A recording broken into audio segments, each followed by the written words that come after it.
You know what? You know what, dear sweet brother of mine? What? Fuck it. Good enough. It's probably fine. It's probably fucking fine. I did some things. I see some flickers over there.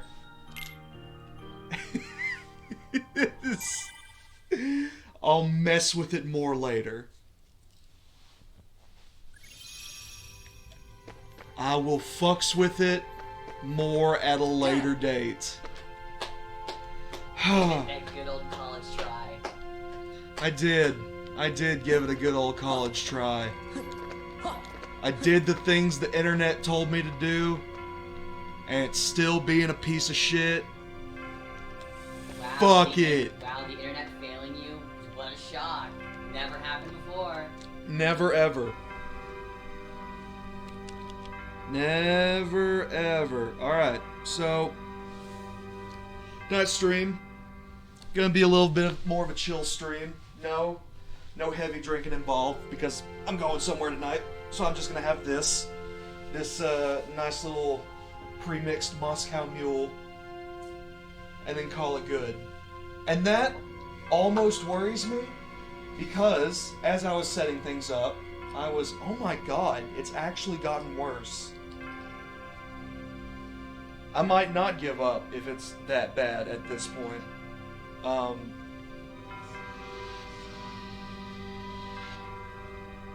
man, I need to fucking shut up.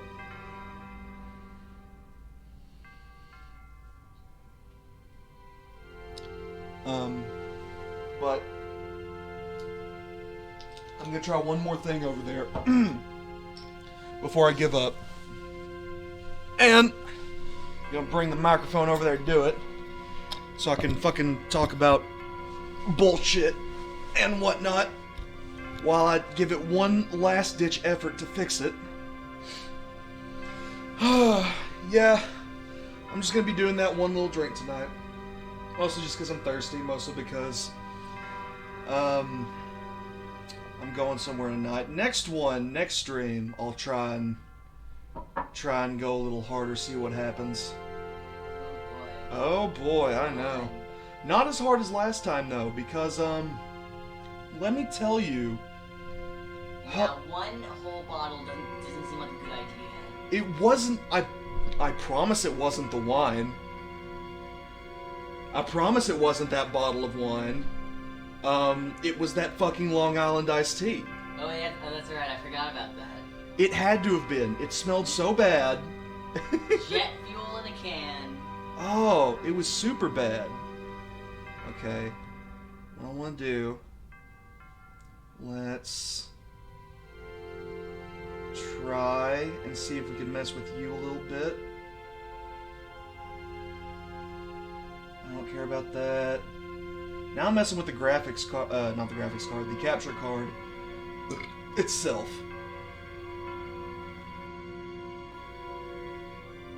Okay.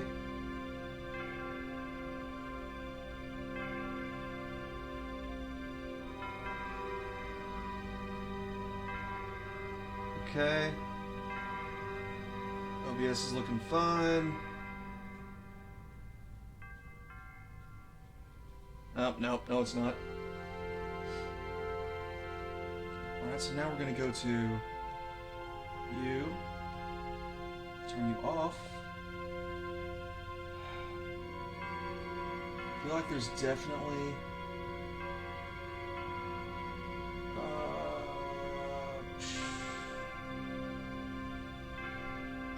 there has to be a way to completely fix it. I am just not sure what that way is. And shit, it might just be a fucking capture card problem. I don't know. I legitimately don't know. Alright. Well, and yep, I see it. I see it over there. Going a little nutso.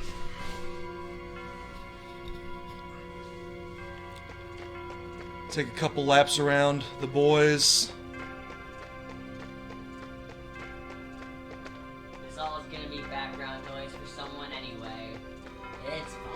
It's fine. God. Dang, and what did I do to make Kingdom Hearts Final Mix look fine? Because now I feel like I just messed with the settings and made it worse. Jesus. Okay. Well. In any case, what was I talking about? I know I was talking about, yeah, the wine and the Long Island ST. The alcohol that fucked you over. Oh, that shit sucked. The wine was good. Long Island ST sucked. Yeah, so part of me is afraid that what if I was only good on proud mode because I was intoxicated? Like some kind of idiot savant. You're afraid you're gonna go into this sober and you're gonna suck? Yes. I feel like that is a legitimate fear.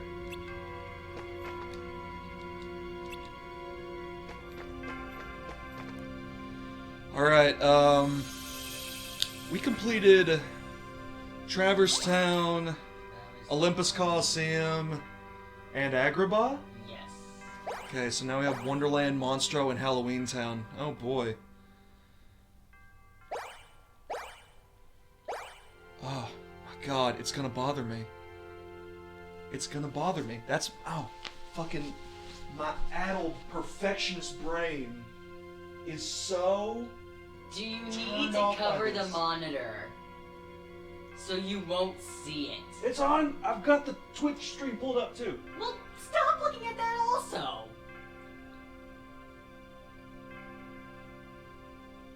Hold on. I can fix him. You sound like people with toxic ex-boyfriends. I can fix it. I can fix him. Yeah, bitrate's gonna be whatever. Video capture device.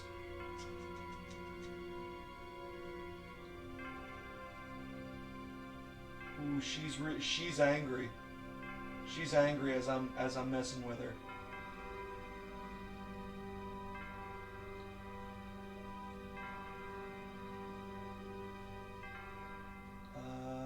Maybe if I do that.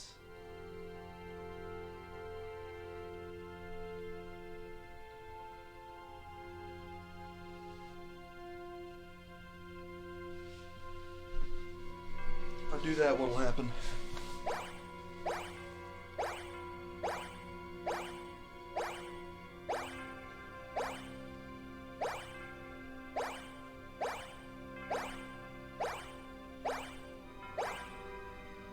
I'm not seeing it. It's gonna happen. Yeah, there it was. What the fuck is doing that? That is so goddamn weird. Okay, okay, so what method were we using for picking cards? We sang a song when the chorus ended. You sang a song and then you just stopped whenever. Give me a song.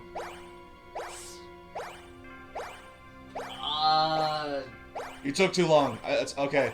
It's been 1 week since you looked at me. I had to answer sorry. I danced at the time of it. Said you had to bend on both my knees. It's been.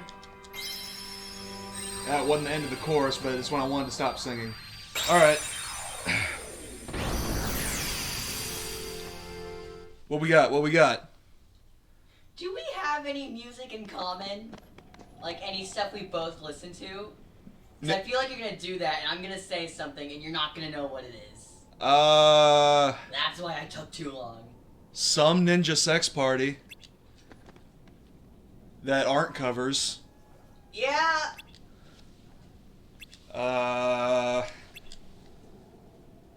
Other than that, no idea. The emo shit from both our respective 6th grades. and that's about it. That's very fair. If you give me something that I might have listened to when I was 14, and I'll let you ponder on that, what that might be. That one song by Lit. Tell me why. Sleeping with my clothes on last night. Yeah, that one. I know the song, but I don't know it that well.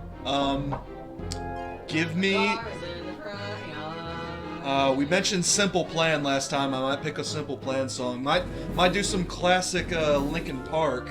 Do a 3 Days Grace song. I dare you. I was thinking about 3 Days Grace, but what would be a good 3 Days Grace song? I hate everything about you. Take too long.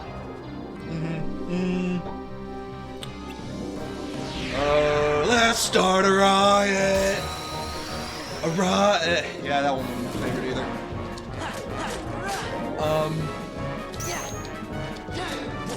So I have to remember how to play well.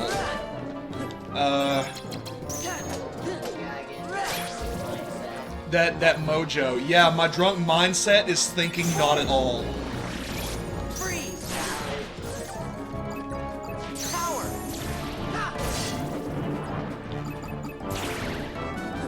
Okay, so these flowers right here, them's bitches. Them's flowers is bitches. They just have unusually high numbered cards. I don't fucking know what is up with them. Keep forgetting that you can't button mash the game. Funnel! You cannot button bash. I know. Yeah.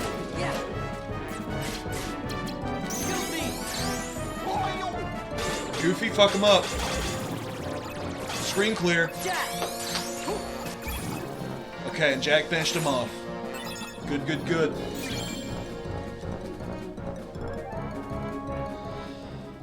So this world I remember being not hard because we got Oogie Boogie as a boss in the end, and Oogie Boogie in the first game wasn't difficult. Although, I do remember in my intoxicated mind state, he was the first boss that fucking killed the shit out of me in Kingdom Hearts 1, when that should not have been a thing. But oh well. So what's going on, Jack? I don't remember what's happening. I guess we better go. Ha! Sora's got a little fang. I just noticed that. Yeah, he did in Got the got a little snaggletooth. yeah, he did in the first one too. That's adorable. Yeah, his costume changes in later games are amazing, and and we might have talked about that in the first playthrough, but Yeah. he's got Halloween Town costume change, Atlantica costume change, and I think that's it, as far as I can remember for Kingdom Hearts 1 in this game. But in 2, we've got Halloween Town,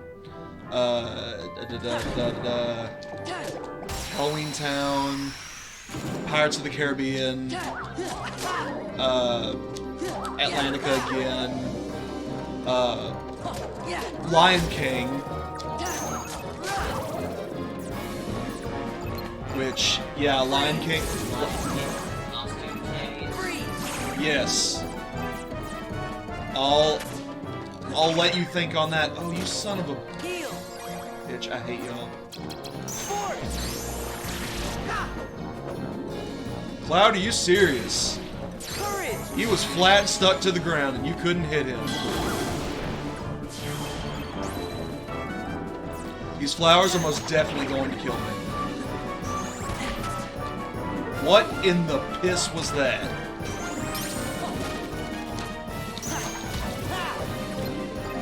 Alright, I need to Yeah. get a long, hard look at my deck. Power! What? Okay, there we go. I just needed that 0. Yeah, I'm gonna need to take a long, hard look at my deck after this. If that's the case, let's go ahead and boost that bad boy up. I was thinking about it after we ended the stream. What would be a good way to really, quote-unquote, fix the deck? And I think I've got a solution. Instead of just putting them high to low, maybe I can do like high. How do I move? Is it triangle button? Yes. I'm going to do high number, mid number, low number, and then high number, mid number, low number. Because usually once you're in a combo, it is I forgot my button presses. It is difficult for an enemy to break you out of it. So, and since you have that 3-hit combo, it's going to be, and they're already in the combo when you hit the low number, the next combo is ready for the high number to start. So I think this is the way we want to go. Move you to there. And we have 30 points. That's reloads while in motion. Oh, that's not bad. I don't want to use these enemy cards because they're not good. I mean, they're good, they're great, but they cost so much. Like, it's 40. 40. 25. Oh, that's not terrible. It's not good. 42. 48. How much does a regular potion cost? There. Okay, that one costs 42 anyway. So level 3 costs 48. That's not much of a difference. We're gonna replace you with here. Yeah, okay. And we don't have a whole lot else, so let's kind of see if we can load some of that in there.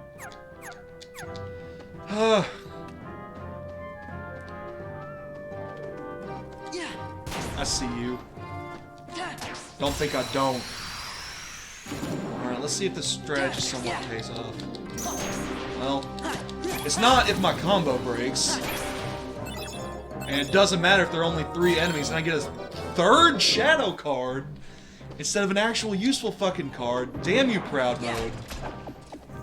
Already proving to be the worst.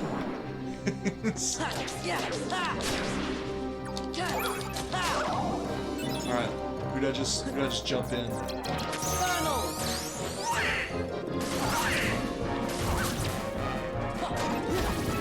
Not bad, Donald. Yeah, as long as I can get rid of those flowers pretty easily, it's fine. That's not fine, don't like that. Play something lower than 3. Fuck it. Simba.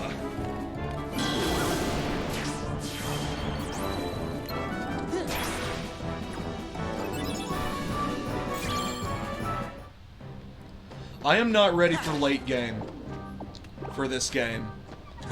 I will. Ah, damn it. There may be some off-screen grinding involved. I don't even know. Okay. They're breaking me mid-combo. My, this is not as effective as I thought it once was.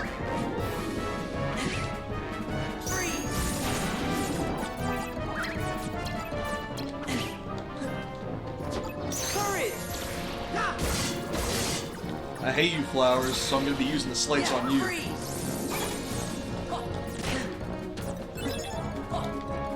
So I play something lower than a 3. I dare you. Well, that's 3.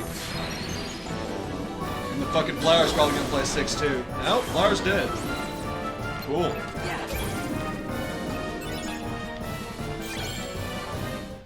I also don't know if Proud Mode gives us more experience. Oh, that guy's gonna try and hit us.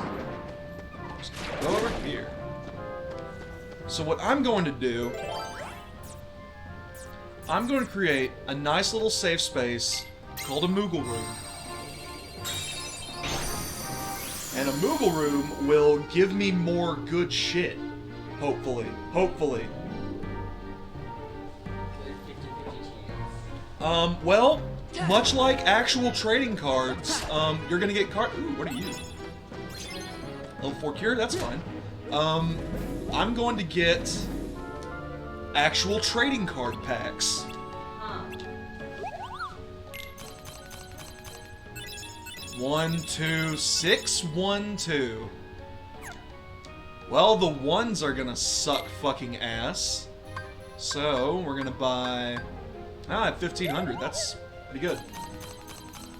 Gonna buy mixture, 5, 2, 6, 1, 2. That's not good. Gonna buy another mixture. 4, 7, 5, 1, 3. Alright, I'll just go fuck myself.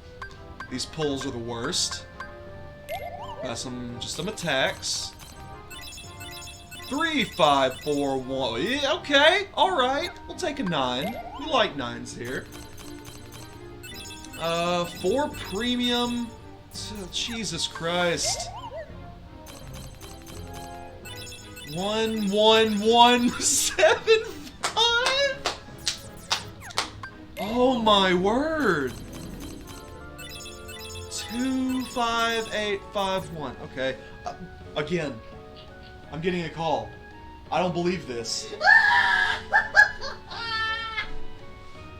Hello. What's up?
Alright, well these card pulls were terrible. Time to sort them into my deck somehow. Well, I got a couple of decent ones. I say quote-unquote decent. I'm going to take out... Gravity's not very good yet, unless I get more of them. And I'm taking out Cloud. So now let's put in... I just realized I'll have to completely resort if this is the case. Let's put in one of U's. There's like a little middle there. And then a higher number in front of that 4.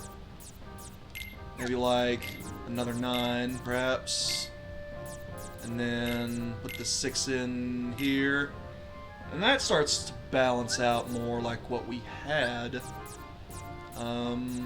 Any other good, decent ones we got? We got another 6 here. We can put you... but that's gonna put us over... Oh well, that's fine, because we're gonna put you there. We're gonna take out... Let's take out 4. And...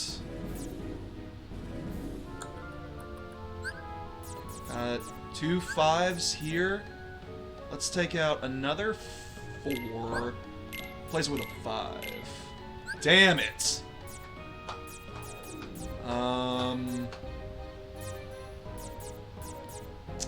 That's got good attack though. It's 18. We can see. Let's see if we can replace you with something. Another 5, maybe?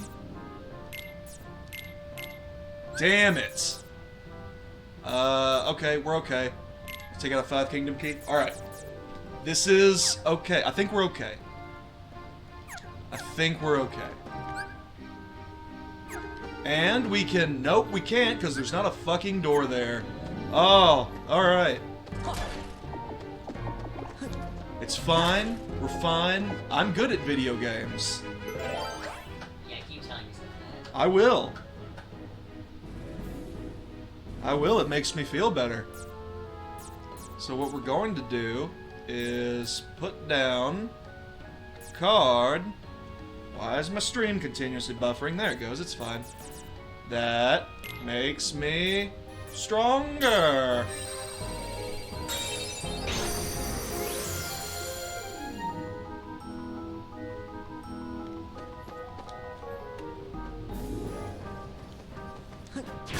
Yeah. How's it feel? Don't touch me. Yes. Oh, I'm so strong. No, wait. That's what I want. Goofy. Fuck him up, Goof. Fuck him up, Goof. Look at us. We're the best Chain of Memories player that ever lived. Immediately into another battle. This... I've definitely said it last stream, but this game's probably going to be hard to, like, continuously commentate over. Because we're just going to be doing battle after battle. Until we reach, like, a story event. And all these story events are kind of retellings of what we've already done. So it's just like... Yeah, we can talk about fucking memories, themes, but we won't hit those like really good themes until later.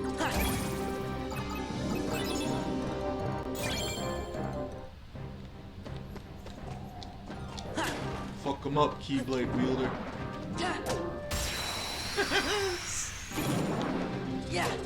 Oh, you won't stand a chance. Nope, it's just gonna always look like that. Huge shame.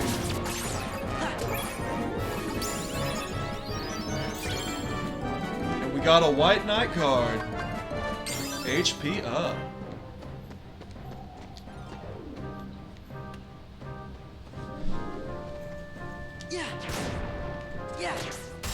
Well, my test to see if sobriety is hindering my game experiences.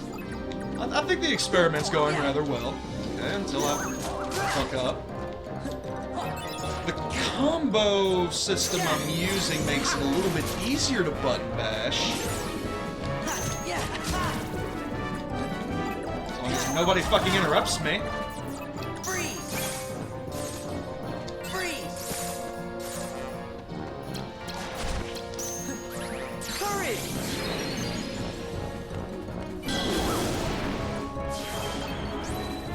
Suck it, nerds. Okay. Dodge the attack. Thank you, Gargoyle. Very cool.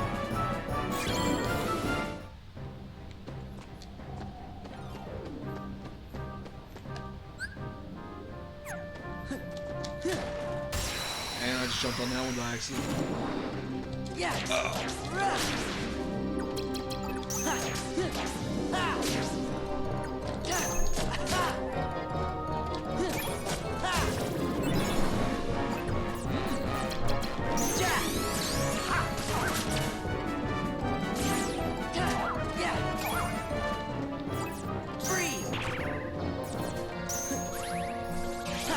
Shot. No one broke that.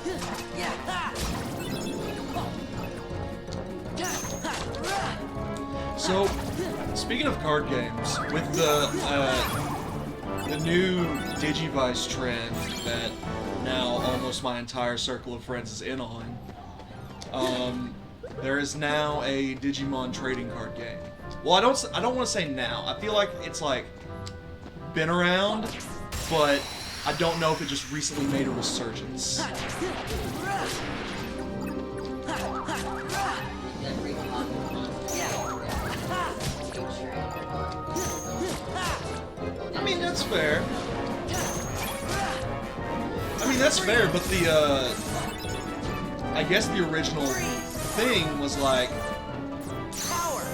not, you know, the device, the not Tamagotchi. Funnel.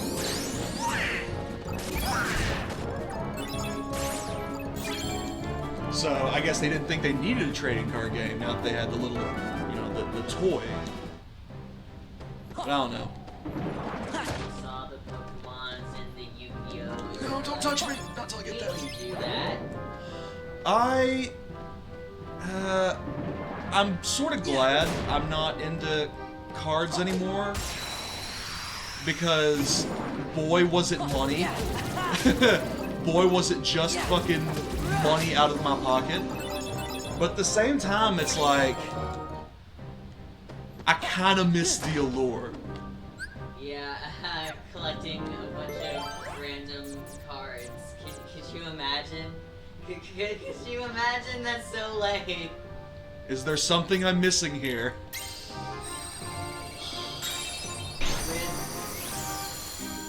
With every album that I get, well, mostly every album that I purchase, usually they come with like a little photo card of a member, or sometimes all of them. And sometimes they can be sold and traded for $50. Funnel. Ah, Yeah, I'm actually I see. collecting them as a hobby. That's so lame. well, also the thing is now, because it's not just as a hobby, like you described, what is another very important aspect of it, which is the value of some of these cards. So it's almost like gambling. In fact, it's not even almost; it exactly is gambling.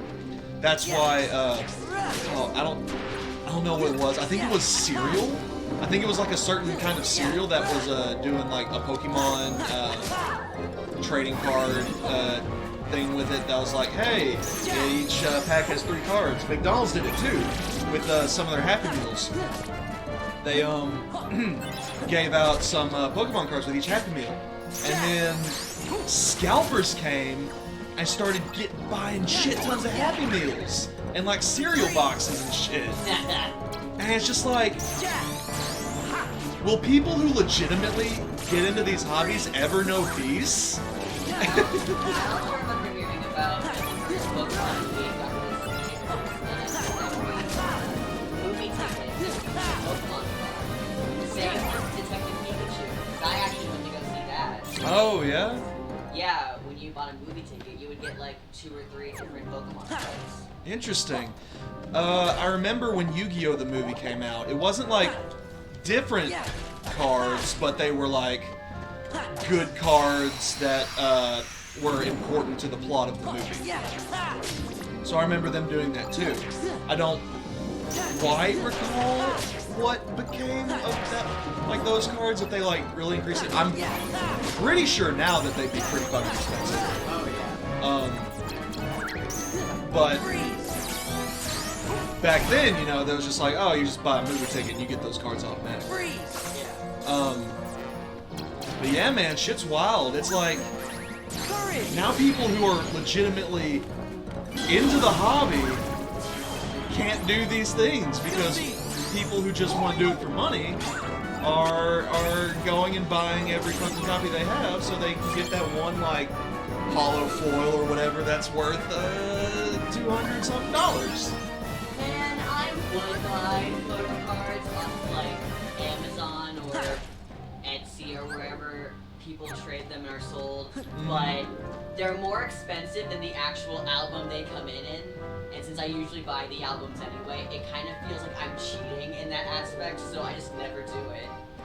Even though there's a lot of them that I really want. Yeah. Yeah, fair enough. And, you know, I collected Yu-Gi-Oh! And Pokemon cards, and I never played the game. Like I know a bunch of people in my friend group play Magic, and I'm not big into Magic. I mean, if I did start buying the cards, it would be for the pure aesthetic value alone. And you know, I like collecting things. I think it's fun. I mean, oh my god, that did so much damage. But you know, I wouldn't really want to play the game because I'm just not all about the competitive aspect of it. That being said, I do sort of miss just sort of, you know, getting a pack of cards and getting like, ooh, that one shiny one. That one that, like, it looks pretty cool and the attack number's big, so I like it. And collect. Yeah, it's kind of like the thrill of, like, getting an album. I ordered them off of Amazon now because they come in so much faster than just normal me ordering it off of FYE or the company website or whatever. It's like, you open it, and photo book, usually, you get the CD. Sometimes there's just the photo card, and sometimes there's also, like, a photo card, or just a photo card. Just a lot of, like, different shit, good and bad. So that's why they're probably really expensive. It's just fun. It's fun. It is fun. It's a shame. Like, because I know I used to have some good cards. I had a couple of binders, one for Pokemon, one for Yu-Gi-Oh. And I know I had some. Okay, you're just not gonna take it for some reason. I know I had some good cards in there that were probably worth some fucking dollars today, but they got lost in the move when our folks moved or something. They might be in that fucking yellow mustard shit where all the miscellaneous crap is. Who's to even say? You actually gave me your Pokemon. No shit. Yeah, they were in like this white binder that I put stickers. But I remember in my economics class in the beginning of my senior year that there was this kid that said that.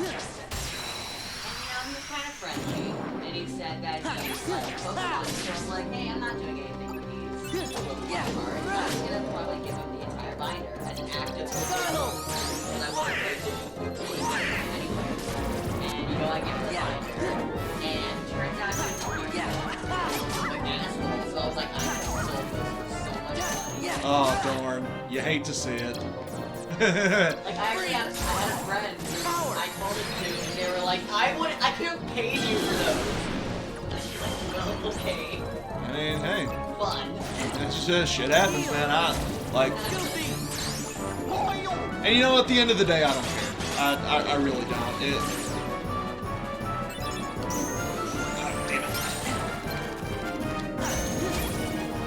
Yeah, at the end of the day, I don't care.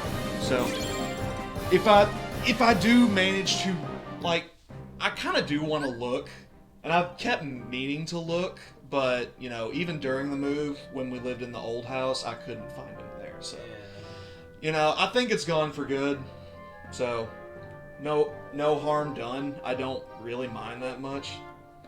Yeah, I kind of sort of have a memory of your Yu-Gi-Oh cards. Yeah, they're in a black binder. Yep.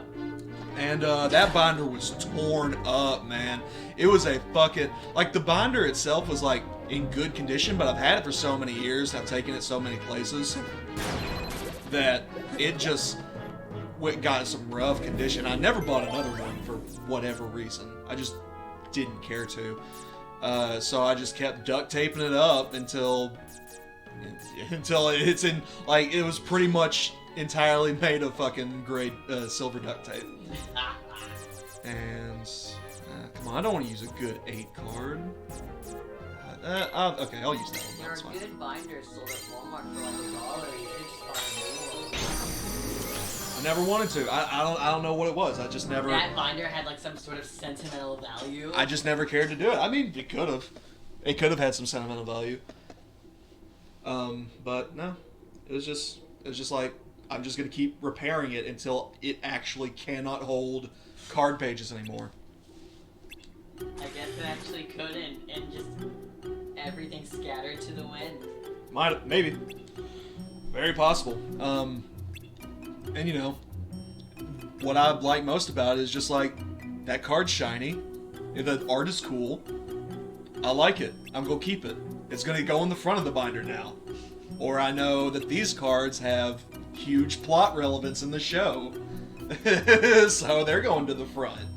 Yeah, a lot of people who do collect like certain cards are like, oh man, it's like all about the age and the value and how rare it is, and it's just like, it just looks nice.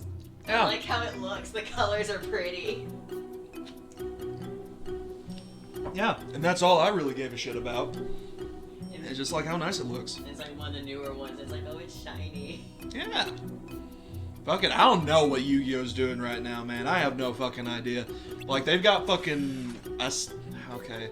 I stopped at silver cards. I had a couple of silver cards. Black cards are new to me. I've seen some fucking black colored cards around. Now I'm like, I don't know what the fuck this means. I know absolutely nothing about the actual Yu-Gi-Oh card game. Absolutely nothing.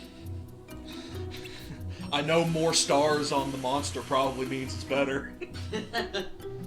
I know they were used in the anime. Yep. This is, yeah, it's a bit different than like Digimon and Pokemon. It's like it was an actual card game anime.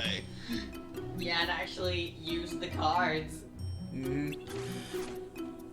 I watched the show up until the motorcycles, and they were playing games on motorcycles. I tried watching Yu-Gi-Oh, like the English dub of it, and I got to episode 5, and I was like, I can't do this anymore. This is physically paining me. It's not even funny anymore. I've seen some clips from the dub, and it is like, I don't know if it's meant to be ironic, and it's supposed to like, but they are undoubtedly hilarious. They are so, like, it is so hilariously serious that I think it's like, that's what's using its humor as. It's just like, it's so like, there are characters who take this fucking card game for children so seriously. And they're like 40. Do you mean Seto Kaiba? I do mean Seto Kaiba. And they're like 40-year-old men. And then this fucking serious character may have designed a space laser to destroy a fucking set of cards. I don't remember. I'm probably making that up. I think I remember just one scene from the anime. It was in the beginning, not sure. But it was just Seto Kaiba just in his little office or whatever. And these two, like, I don't know, cops, FBI or whatever, just come barging in and he had something apparently in the cards. And, you know, they were holding him at, like, gunpoint. I think he jumped out a window or something. What a hero.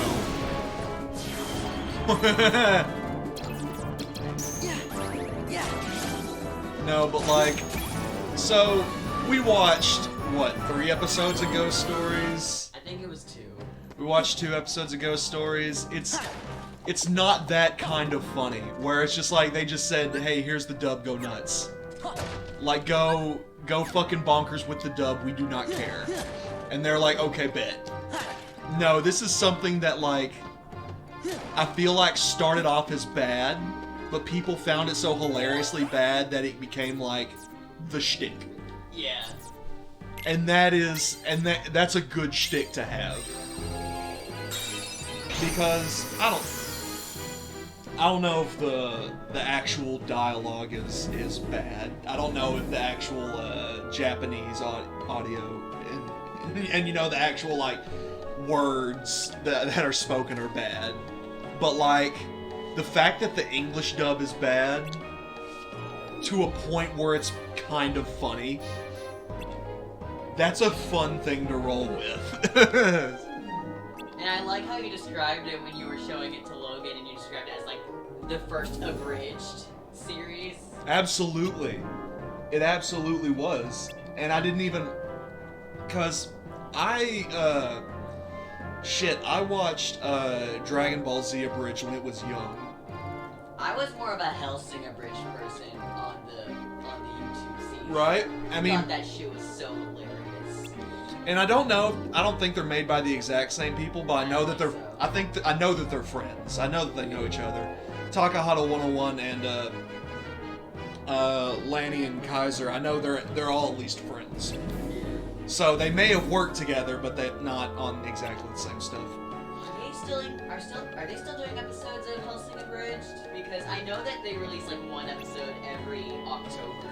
No, because the original run of Hellsing Ultimate was like only 10 episodes.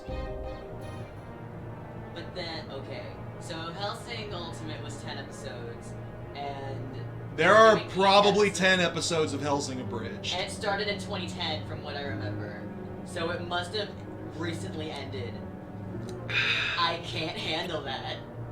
It did end, and yeah, I do want to say that it. Oh my God, get bodied, Sally.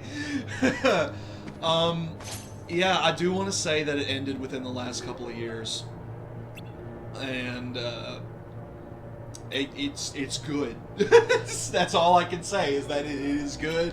It's good and it ends good, and I've never watched Hellsing Ultimate. I know I need to.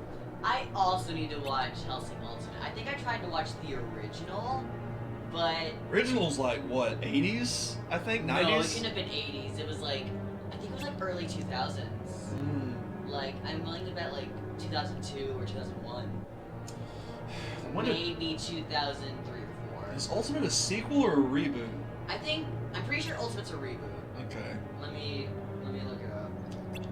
Kind of like the Brotherhood to FMA, yeah, in a sense. Like if I look up the original Hellsing, the manga is probably what you're thinking of. Yeah, manga's older. I do know that. The episodes of the Hellsing anime series premiered on Fuji Television on October 10th, 2001, and ran for 13 episodes until its conclusion on January 16th, 2002. I was correct. God. These are so much better than that fucking Long Island iced tea. Oh my God. Everything you drink from now on is gonna be better than that Long Island iced tea. I could drink a fucking Mad Dog and it'd be better than that Long Island iced tea. Like, smell that. It just smells like soda. Which, if you make anything with ginger beer, it's gonna give off that smell. Yeah. But yeah, anyway, Hellsing Ultimate Abridged did end, and I remember when it ended, I was like, oh my God, I used to watch this, and I tried to catch every episode on Halloween, but around the 4th episode, I just kind of trailed off. I don't know if I forgot about it or just because that, one episode is released per year, that I just kind of forgot about it. I tried to do a thing like a couple of years ago where it was like every Halloween, every October, I am going to rewatch Hellsing Ultimate Abridged, and I just kind of forgot about it. And now that's over, I kind of want to do that again. When they only had 3 episodes out, I can't remember what time of year I first found it, but when they only had 3 episodes out, I watched the fucking shit out of it. There are still all quotes, the time. There are still quotes that I remember to this day. Like, hey, you guys want to see a dead body? Like sometimes, like in the middle of nowhere, just out of random, like I'll just randomly, Jesus wants a hug. Yeah, that's pretty good. Jesus wants a hug. I think still my favorite joke in that entire series is I think it's like the 3rd episode where they tried to fucking get a handle on Alucard and they fucking can't. And they said, I'm so sorry. We tried to stop him, but then he said, and I quote, fuck the police, and then tilted every painting in the hallway. And that is my favorite joke in that entire series. It's so good. I always think about the episode with like the 2 brothers in it that like infiltrate the thing. Oh yeah. And the blonde one like bursts in, and of course Alucard's like, that was a 70-inch flat screen. He's like, so how may I help you? Be a good sport and bring daddy a beer, will you? And it's unfortunate because I know more episodes are really good, but because I watched those first 3 episodes over and over again before the next episode next Halloween was released, that's what I remember the most.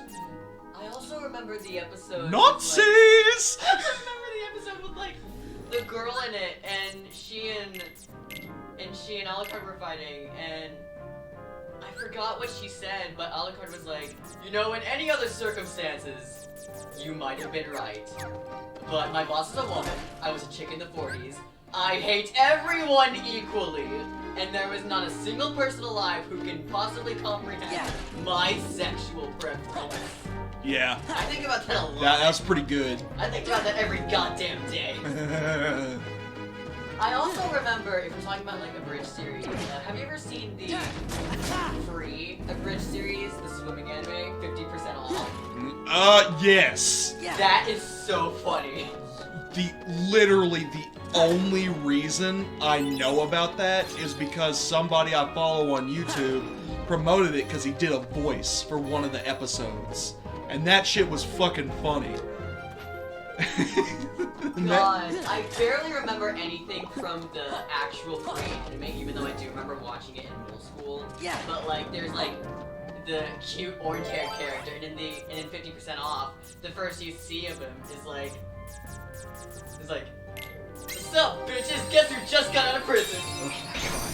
Yeah, is that the? Oh shit! I remember somebody made a list of like anime dubs that like kind of sort of fall under the Ghost Stories category of the English dub is just so fucking funny because they went absolutely nuts with it. There was one swimming anime that did it, and I don't know if that's it. I don't think it is.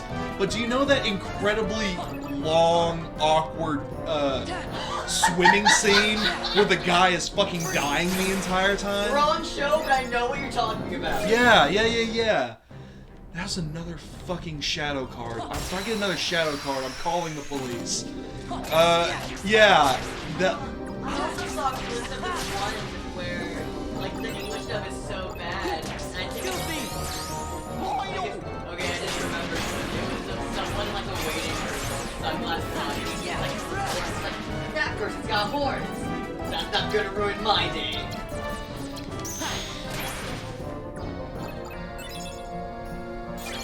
Man, that's kind of why I want to watch a lot more shows dubbed, because I know either A, there's hidden potential there, and the English dub is actually quite good, like, say, One Piece, or it's terrible. No, I'm not watching 4Kids. I am not watching 4Kids. What about the original Devilman? The original 80s Devilman anime? Have you seen clips from that? I have not. It's so fucking funny. There's a clip from it where Akira runs into a hospital room. He's like, Riku! Like, not Riku. What's Rio? Like, Rio! And then there's a nurse putting on, like, his jacket. He's like, okay, hello. And Akira's, like, staring at him for, like, longer than usual. He's like, you seem well. Yes. The stuff for the original Devilman is so funny. And it's definitely one of the animes like the original Devilman, huh? Yes. I was talking with a guy at work, and it's funny because I don't know if I've made this joke on stream before, but I've definitely made it with other people. It's that we are slowly taking over my office by hiring only our friends. We love this. As soon as somebody leaves and there's an opening, we try and get one of our friends on board. And that's slowly but surely working. And I was training a new guy to most of this week I was training a new guy, and we get to talking a little bit. And I don't know him. I don't know this guy, unfortunately. But my friend Logan, not my lady friend, but my other friend Logan, does know him.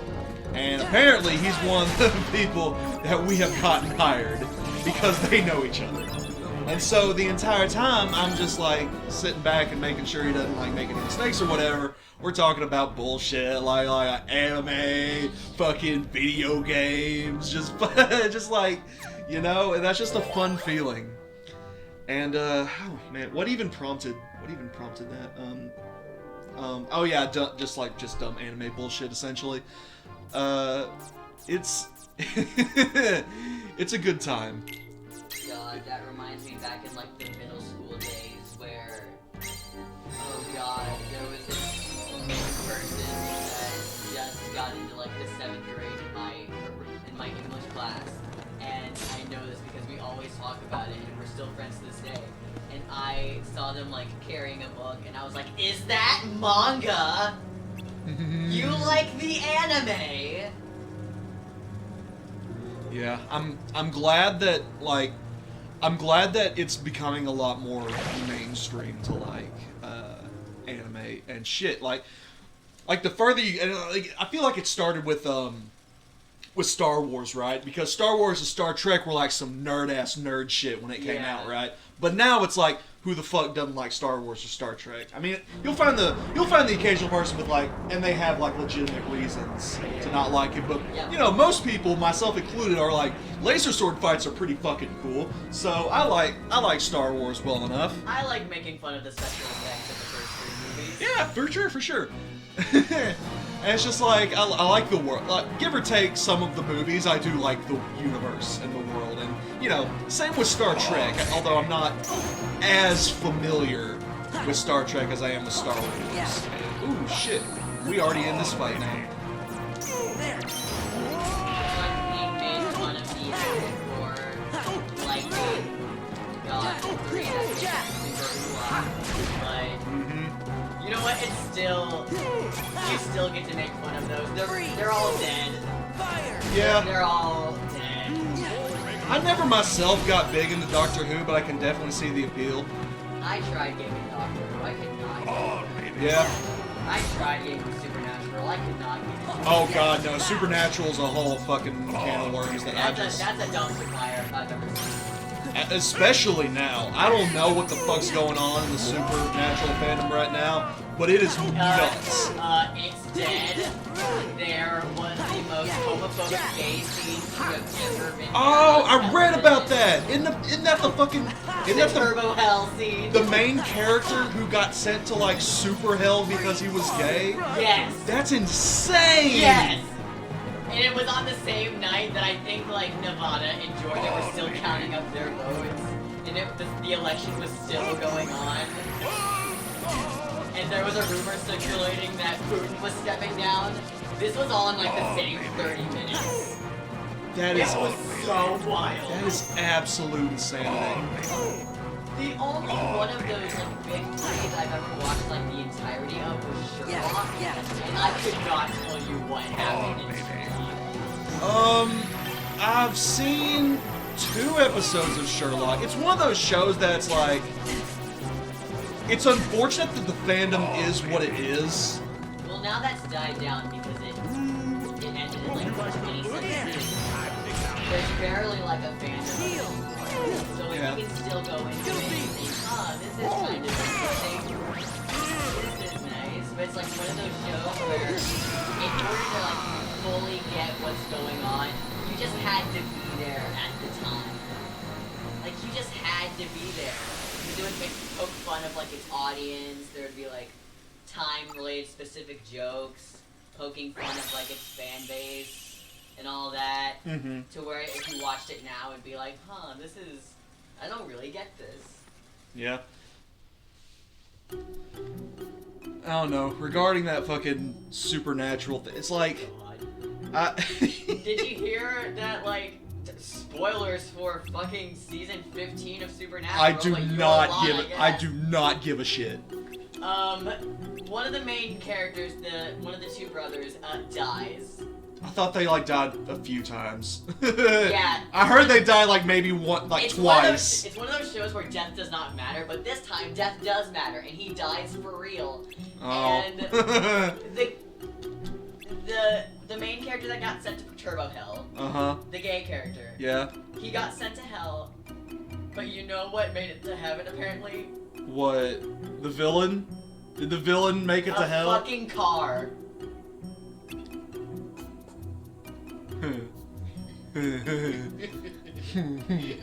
Wow. Now, if that's a critique on Christianity as a whole, that might be some of the funniest fucking shit ever.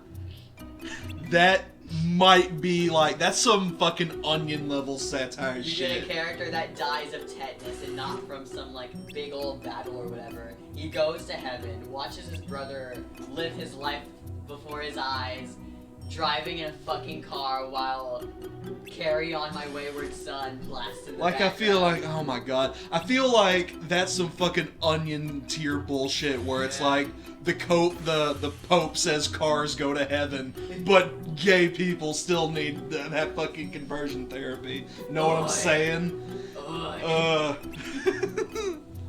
I don't know. I don't know what the new Pope said on gay people. He probably said they're fine. Didn't say heaven or hell, God, though. I hope so. Didn't say anything about heaven or hell, though. It was just like, yeah, they're good people, probably. So we beat... we beat Halloween Town. Good. We out, skis. We out of here.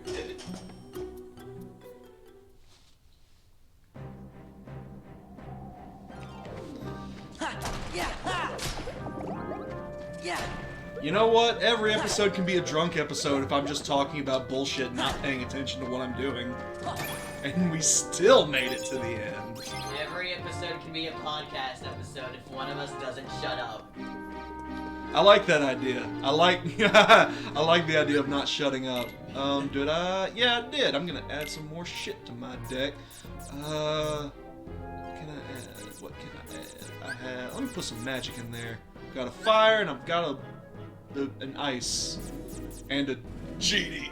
God, now I want to rewatch 50% Off so bad. Dandara, Gravira, or Stopra? 32? Can we afford that? We cannot afford that. Too costly.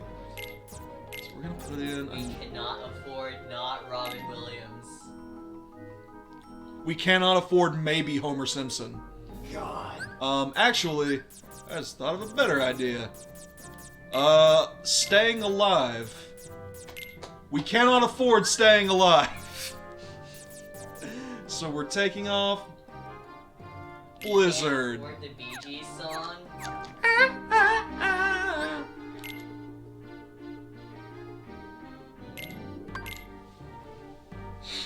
Wow, this Proud Mode run's actually going pretty okay. It's going pretty okay. I'm gonna knock on wood.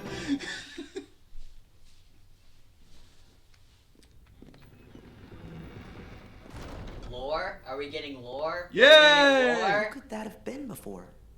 In my memory.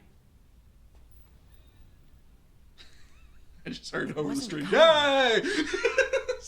But another girl? Was it OC Do Not Steal? Maybe. I think Was her it name the was... girl from... Ah! Is it the Mantis girl that he's talking about? Or is he Nope. talking about someone else? You remember the drawing Sure. girl? Oh, the Your Name? Man, Yep. it was right on the tip of my tongue.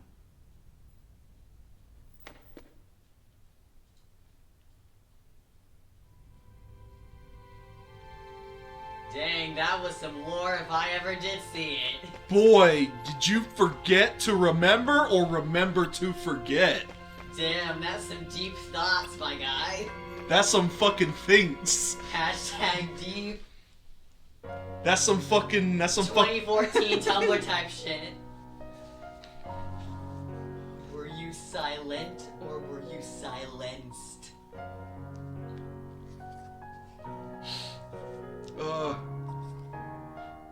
Wait a minute. I would pay for a commission from her.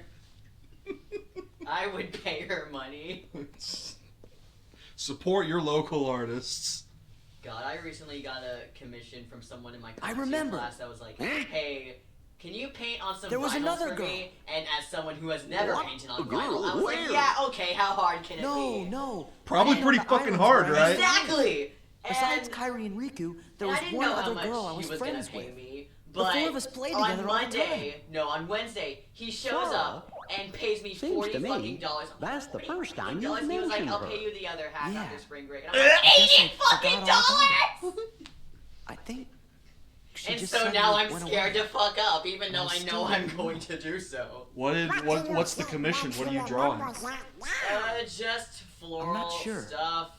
But And I it's was been like, coming hey, I'm gonna back send you in concept pieces sketches. as we go And through it's the very castle. stressful because the last person he Gorge, commissioned, do you he remember didn't her really name? like how it turned out, even though he can't say it to her face. don't I'm remember. Like, wow. I Very feel high kinda stakes dumb. here. Mm-hmm. We said You we have were gonna forget our disappointment on your friends. hands. Well, now I can't even remember her name.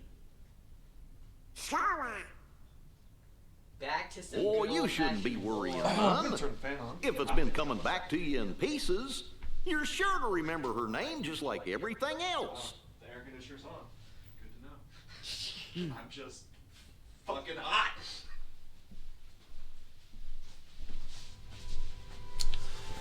All right, we already saved in there. We don't need to save again. Something.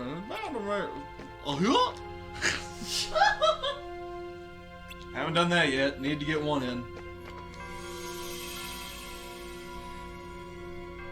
Ah, shit.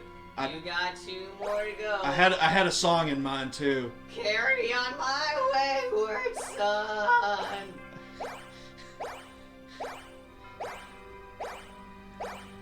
Cause I'm about to break. Everything you say to me. Just one step closer to the edge. You're not doing it right. You're doing it in the wrong key. You sound like Creed doing an awful cover. What the fuck is that guy's name? God damn it, I was hoping I'd get this last. Oh well, it's fine. Monstro's last, that's also fine. This is what happens when you sound like Creed. You get the worst of them all. No, that's Pearl Jam. I have listened to 1, maybe 2 Pearl Jam songs, and one was for like a class assignment. I'm still alive. Was the one for the class assignment the one that nobody can understand the words to? No, it was the one about. Oh my god, what was that kid's name? It was like Jeremy Spoker. Oh yeah, Jeremy. Yesterday. Jeremy Spoker.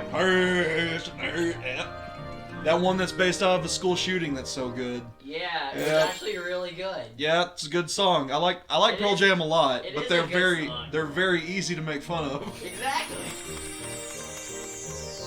No, I'd play the song, but I would definitely get muted by Twitch if I did. Now there's a song called Yellow Ledbetter that is I don't know if it's that the lyrics are almost impossible to understand or they just make no goddamn sense. It's one of the it's one of the two. And I'm almost inclined to say that's just the lyrics that make absolutely zero sense. Like, it's like somebody who is fueled by drugs from the 80s wrote it, which I'm pretty sure it was. We love that. We do. We love that. Oh, haven't had a nice, calm, chill out room in a while.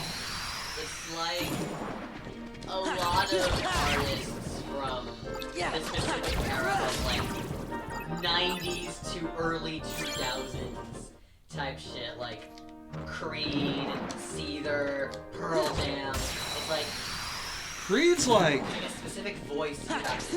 oh yeah, Like kind of a. that's like I don't know. I don't know how you describe that. More like new grunge, like NU grunge. Yeah. Yeah, Pearl Jam. I want to say like bands like Pearl Jam and Nirvana kind of started it, where it's like you are not singing with a beautiful voice. It's like aesthetically, I can see why the voice is like pleasing, but that is not a good singing voice. Partially because it absolutely obliterates your vocal cords to do.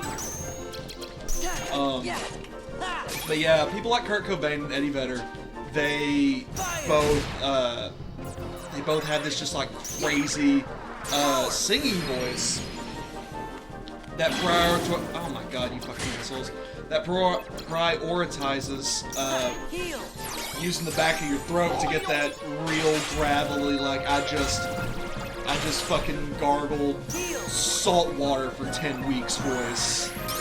Like pure rough sandpaper. Yeah, exactly. Like you gotta. Yeah. My voice isn't deep enough for that yet. I gotta wait a couple months. You'll get there if you. I know I will. If you believe. If I just chug down those testosterone bottles. I don't think that's advised, but hey, it's probably fine. It's just a bunch of oils and possibly chemicals. It'll be gross.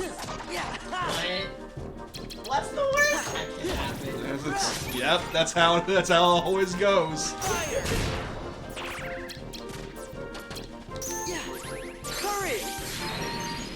It's kind of weird how some voices we're just okay with listening to, and then some voices we can't stand. It's like the bands we just mentioned. I can listen to them. I was listening to them back in middle school. Yeah. Then you hand me like the new age country music with like the same voice and the same accent being sung. It's like It is weird, isn't it? It's like I don't know, because yeah, that's a pretty good example. It's because there's something about the way the cadence mixes with the music that, for me personally, it doesn't seem to quite add up with a lot of like newer age country. And you know, I don't hate, say, older country, if you could even describe this country, like not to sound too much like a hipster, but Johnny Cash and, you know. And if it's not Dolly Parton or that one Carrie Underwood song, I don't want it. Or that one Carrie Underwood song. You know what I'm talking about. Is it 9 to 5? That's Dolly Parton, motherfucker. Is that, what'd you say? I said Dolly Parton in that one Carrie Underwood song. Oh, I thought my mind interpreted that as that one Dolly Parton song. My bad. You thought I said Dolly Parton in that one Dolly Parton song? No, I just heard that one Dolly Parton song. Jesus. If it's not Dolly Parton or Before He Cheats, I don't want it. Or any female country artist that talks about murdering her husband. That is probably the only country I will listen to. Alright, fair enough. It's like with male country artists, it's like, oh, let me talk about getting a beer and being a farmhand and my new pickup truck and that one girl I saw in a bar. And then with women country artists, it's like, I want to murder my husband with a double-edged sword and possibly his rifle. We love to see it. I mean, and yeah, that's a stereotype you could pretty easily fall into. It's kind of like saying the same thing as like, you know, all grunge artists give a shit about is like drugs, and like drugs and heartbreak is all Nirvana is, if you think about it. If it's all drugs and heartbreak, the same could be said for the 1975. I don't think you. No. Sounds like you didn't listen to them. No. Like, okay, cool. No, I didn't listen to the 1975. They were my favorite band back in high school, or back in freshman year, and that's essentially what their first two albums were about. Well, I mean, they don't say drugs, sex, and rock and roll for nothing. Oh my god, you fucking plant. You're gonna do this bullshit to me? All my controls are reversed.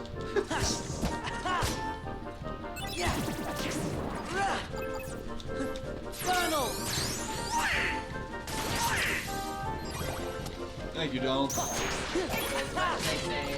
hey, the 1975, the standard 1975 song is about, like, drugs and heartbreak. They do actually have this one song that's like a social commentary on the modern world and how we're basically fucked over. and it's called Love It If You Hate It, and it's such a good song, actually. Mm-hmm. Like, if you look up the lyrics, every single verse has, like, some sort of, like, statement on, like, what has happened in the world, or, like, a thing that happened, or some sort of statement about, like, modernity and how, like, society influenced us over the modern age. God, it's really good. Like, you could write, like, an analysis on that shit. Oh God, what happened? And I like writing. I like writing about music specifically because, like, it's such an impactful art form that can do a lot of things that pretty much any other media can't do. You can basically write about anything and people will love it. Or you can make it catchy as hell. Somebody will, yeah. Or somebody will relate to it, or, yeah. Because, like, a lot of music, you know, and, you know, even depending on your tastes, and you can take this with a grain of salt, but a lot of music artists write about what they, you know, about what they feel, about what's important to them, and yeah, their experiences. So it's like you can make the argument that some artists say. That one song by it's very concerning. Which one? I'll be watching you. Well, I mean, yeah. But also that could be about, that could be a story told by, like, a girl he knew. Yeah. But what I was getting at is, like, love it or hate it, and you can call some songs, like, you know, some artists only want cash, so they write about some, like, generic shit, but, like, usually you write about what you know. And that's how you get a good song out of it, is you kind of write what you know, or you write something that's, like, hashtag relatable, and you put a nice tune to it. And the tune usually, I know there's some exceptions. Like, I know, like, there's some, like, fun, ironic songs that, like, have a nice little, like, fun ditty to it, but the actual background behind it is, like, about a murder or something like that. And oh god, there's one in the back of my mind right now, but I can't think of it at all. It's like a really fun song. I think, shit, we might have even heard this one. Allegedly in the Air Tonight by Phil Collins is written about, like, a double murder that Phil Collins might have witnessed. Yeah. And, you know, that could be true or not, I'm not sure, but that's, you know, not exactly a sad song, but it's like it's a fun song. It's a fun classic song that pretty much everybody knows at this point. Man, I love songs, like, as much as the next guy that deal with, like, serious issues or have, like, a double meaning to it in, like, terms of lyrics and storytelling. So I also like songs that are just fun and don't have, like, a specific subject in general, that are just made to be, like, fun, happy songs. I was thinking I was actually thinking about this the other day as I was driving, because I don't know, I put my Spotify on some music playlist that was just like, pretty much none of the songs had, like, any value whatsoever to say. I mean, they were all basically like, hey, I felt good about a girl. You know, you know, love her, great, we love to see it. Shit like that. And, like, oh, didn't mean to make that a premium. Oh well. So, what I think premium cars do is that they lower their cost to be put into the deck, but they cannot be reloaded in the battle. So, yeah, I'll just go fuck myself when it comes to that. Yeah, if we're talking about just songs that are just made to be fun with not really any subject matter. Not to talk about the K-pop again, but there's this one group that one of their most popular songs is, it's called Ring Ding Dong. And granted, it was released in 2009. Ding dong. That's not how it goes at all. I know, that's a different song. But it's so dumb, but it's so fun to listen to, and it's really catchy, which I think was what they were going for. But apparently, it has gotten so catchy and so well known back in 2009 Korea that it is now known as the SAT Forbidden Song. Really? You cannot listen to it while studying, or else it'll be in your head forever. Interesting. And yes, I have added it to the group playlist if you want to go find it. Yeah, no, basically what I was like I've really been listening to like a lot of a very specific genre of song. And it's like both of my favorite kinds of songs are either like the lyrics are really impactful and meaningful, but like as a whole, the song, like musically, aesthetically, not very pleasing. But God, do I also love those fucking songs that don't talk about fuck shit all, but is the music super good. Wow, I love 100 Gex. Oh, what do I want? Give me that sweet. I just like Damage whatever room. music makes my brain feel like a massage chair. I like music that I can put my make my OCs battle to. Yeah! And I feel like that's something people need to admit more. If I don't Everyone listen to does that. If I don't listen to a song and I don't immediately like imagine an anime opening with my characters in it, then what is the point, pray tell? What is even the point? Oh Christ, I'm gonna have to do this for everyone. I like songs. If a song doesn't either make me want to, I don't know, punch a wall, or make me want to sob in the corner, I don't want it. Yeah, man, disrespect your surroundings. No, but like that's been my favorite like driving music as of recently. Is just like if I don't listen to the lyrics, but the music is fucking fire, then just like I don't even care. Now, occasionally I'll want to listen to a very good song that has like a deep meaning behind it. Occasionally. But I don't want to think about that while I'm like doing something else important. That's stupid. Thinking's stupid. Where am I It's going? like- Over here. Man, a music genre that has gotten very close and very near and dear to my heart is like very cheesy early 2010s EDM music. I love that shit so much. Hell yeah, dude. It's like I don't have to think. It's just, and then a bass drop, and it just goes fucking nuts. It's fucking ham. I love it. Just club music. We love that here. Yeah, club music was my fucking shit. I want to say later high school and earlier college. That would be like my entire like playlist essentially. Fucking Monster Cat on YouTube. Monster Cat, Alan Walker, I say shit. I still have friends who Marshmallow. regularly listen to like Porter Robinson. I still love Porter Robinson. Yeah, man, he's good. He released a new song recently. And I have yet to listen to it. Is it a new song? I know he released an album like last year. Yeah. Yeah, dude's pretty good. Dude's really good. He released a new single and I have yet to listen to it. And shit, man. I still haven't listened to it. I didn't listen to a lot of Avicii, but when I heard Avicii died, that fucked me up. Cause he has some good shit.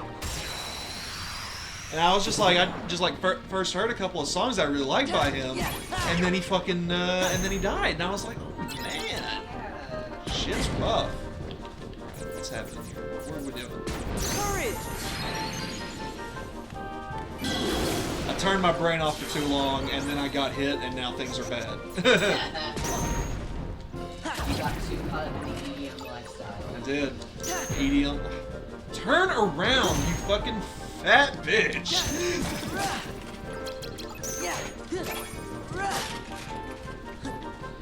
Now being time for a friend? Alright, Donald will do.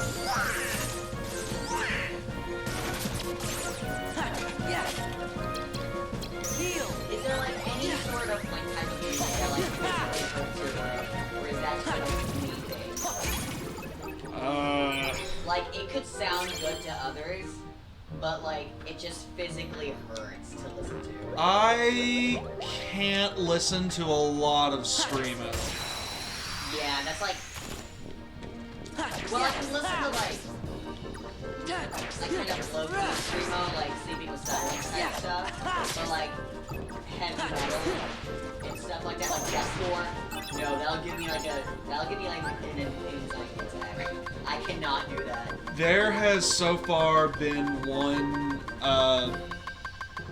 screaming metal band that I actually kind of like, and they're a band, and then Linkin Park doesn't count. And they're called the Architects, and I don't know if it's their latest album, but it was like 3 years ago. But apparently, one of the band members passed before the album release, so it was dedicated to them. So like a lot of the songs are like this almost power metal ballad-esque. Oh, that's awesome. It's pretty cool. I know I added one song to the group playlist called Death Is Not Defeat. It's been one of my favorite songs for a while. Just because it's good. Like, and it's I've never really been able to didn't mean to back out. And I've never really cared for because I knew a couple of people back in high school who listened to like I wouldn't say Bring Me the Horizon counts. Here's the Veil. Here's the Veil. There was one I remember specifically called Oceano. That I was like, sort of on. Yeah, I remember being in middle school and there was a person I was friends with in my choir class who was like, oh, you should listen to Motionless in White. And I'm like, I've never heard of them before. Okay. And I listened to them for like a minute. I'm like, I can't do this. I can't do this. But yeah, I see what you mean about like screamo music. But for me, violins. Really? It's more recently, I can't do it. Like, they sound nice, violinists are obviously very talented, but it's like nails on a chalkboard. I can't do it. So no Lindsey Sterling for you? I used to listen to Lindsey Sterling. It's like, I think it's like in little doses though. Like too much of it, it'll like hurt my brain a whole lot. Yeah, I can see that. I think complimentary violins are pretty good, but like as the whole backdrop for the music, yeah, I could see that being. I think it's more of like a high-pitched noise thing than anything else. Sure. Because I have sensitive ears. Yeah, sure.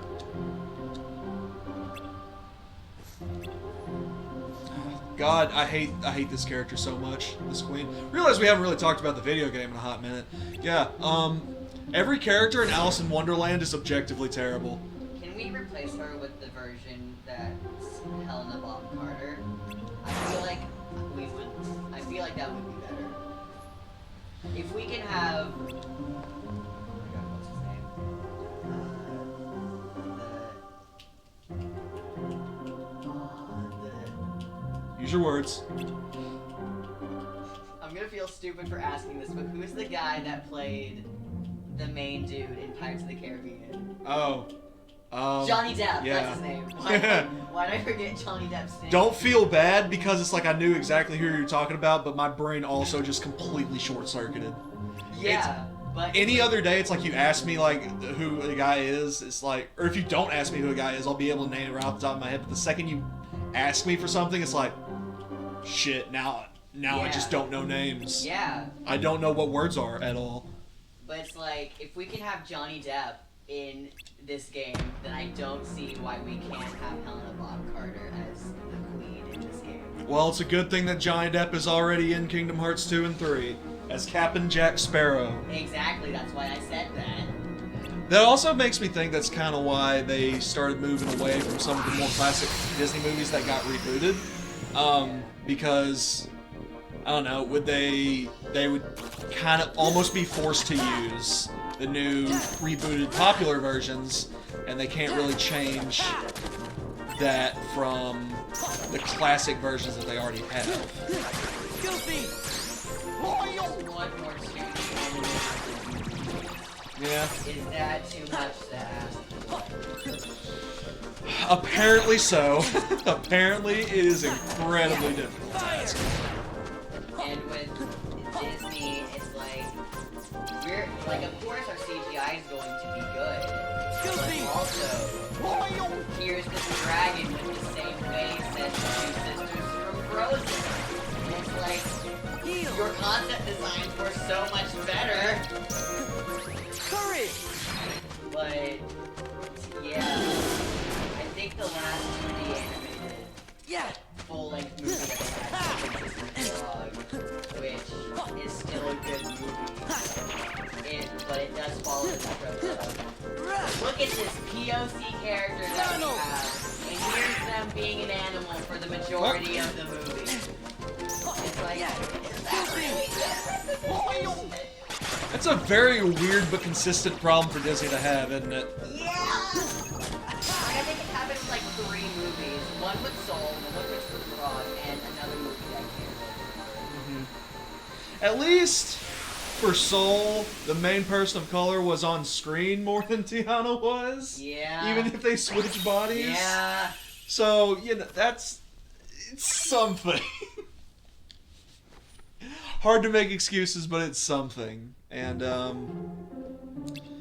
yeah, what was the third example? I don't know, I can't remember it.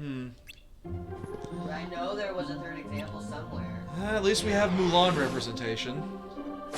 But yeah, we don't have any, like, darker skin tones. It's very strange.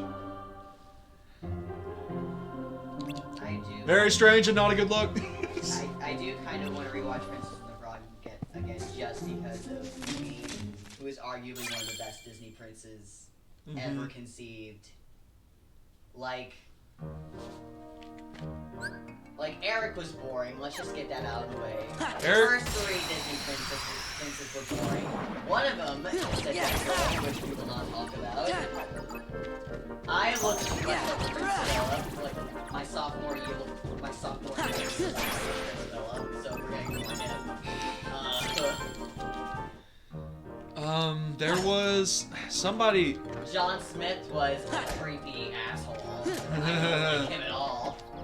We don't romanticize colonizers here. Disgusting. What was I gonna say? There was one. Who is the superior Disney prince? I think it was in a Cinderella sequel. Yeah, I know what you're talking about. Have you seen the scene where it's like I the forbid you to. go down this staircase, He's like, okay. and he jumps out a window. That's king shit. Yeah. That's real king shit. Does it count if it's in like a direct-to-DVD sequel? Let's be honest. I don't know. I like that it's there anyway. I appreciate it for being there, even if it's not like a mainline movie. It's like, you know what? That's fun.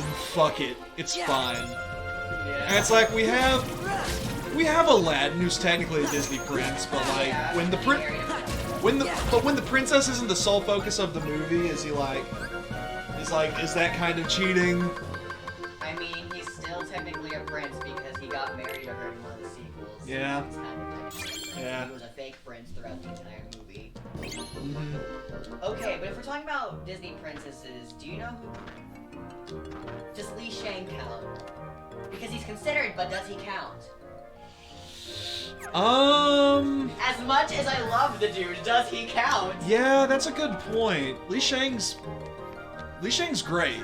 That's not the argument. Does he count as a prince? Li Shang is a bisexual icon. Is it? Yeah, he is, isn't he? don't know. That's a good question. Because Mulan's not royalty. I know her dad was important. Yeah, but I he, forgot what he did. I don't think he was exactly a nobleman though.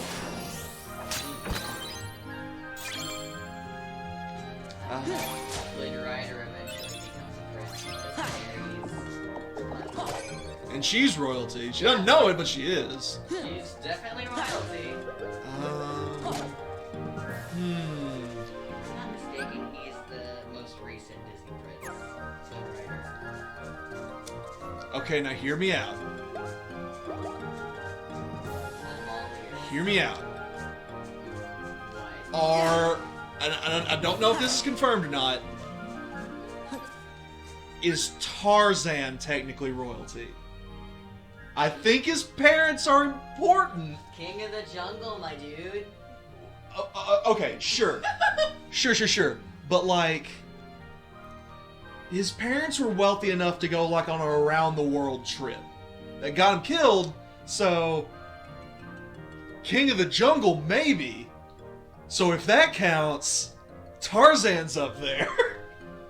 Tarzan's fucking awesome. Tarzan's, like, one of the best himbos out there. But that would make Jane a Disney princess, and she's not in the lineup. As much as I would love for her to be. Yeah, Jane's pretty good. Jane's a good character. She's a very good character.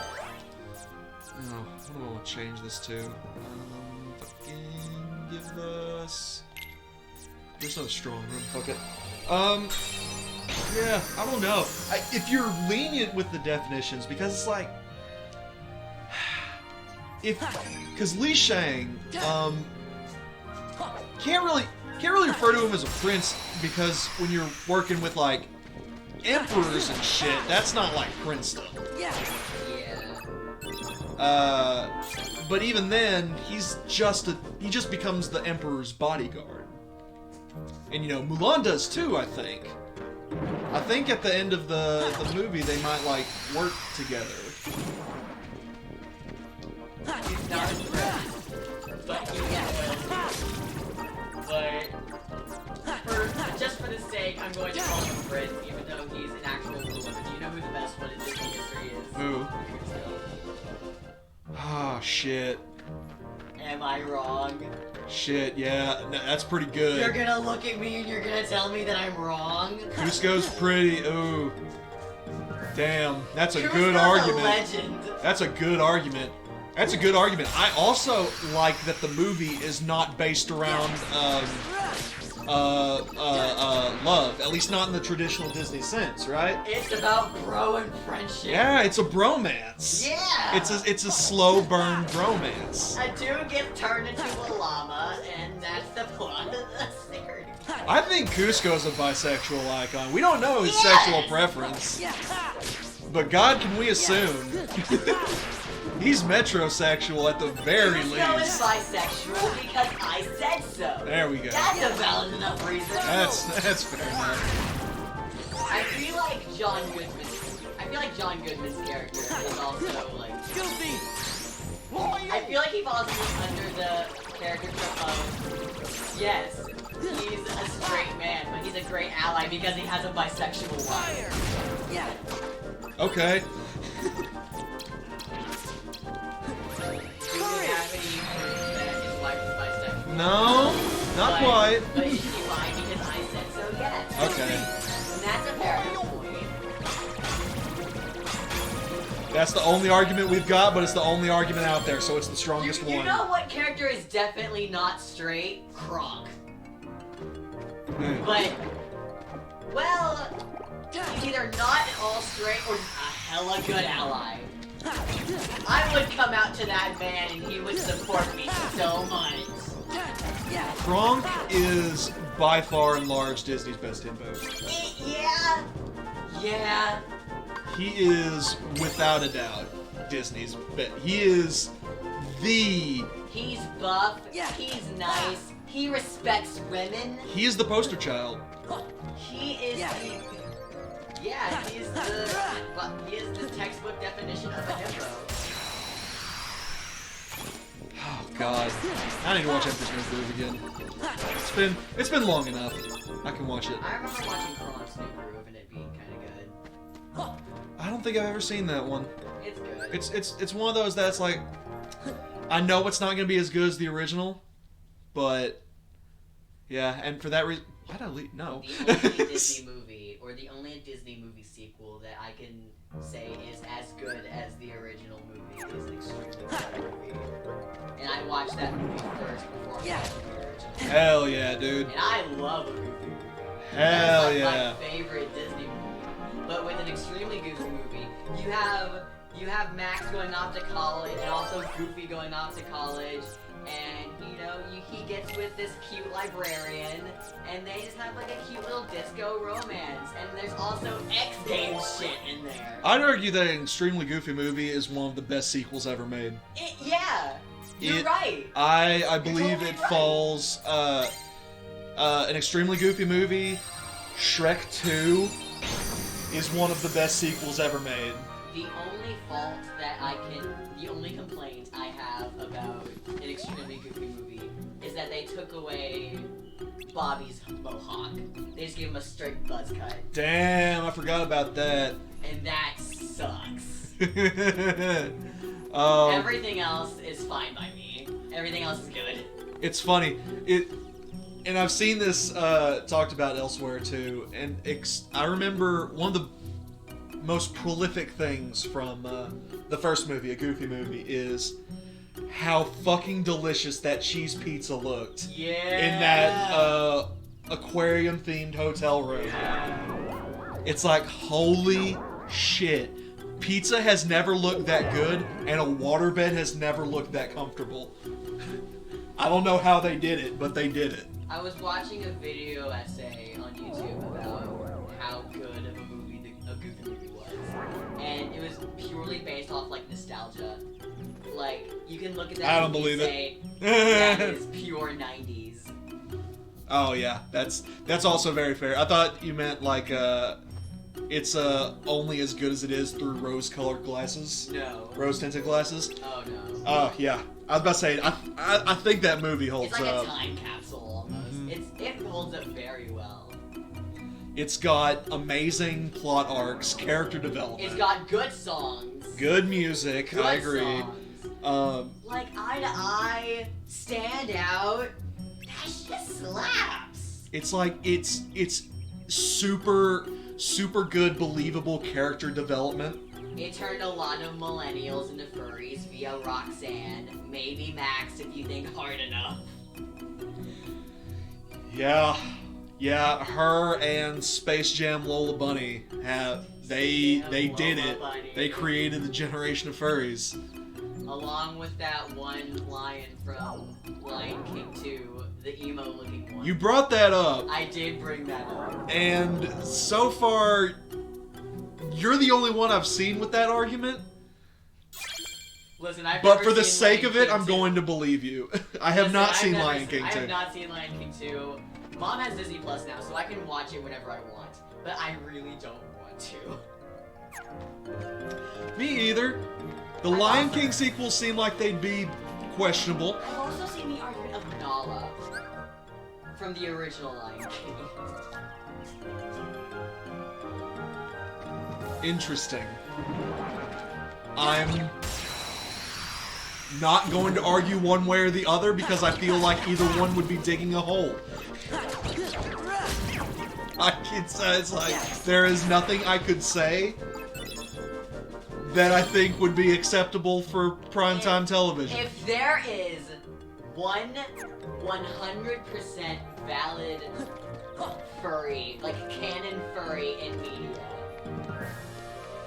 Jessica Rabbit. Jessica Rabbit doesn't count. She's a person. She's a furry though. She's a furry.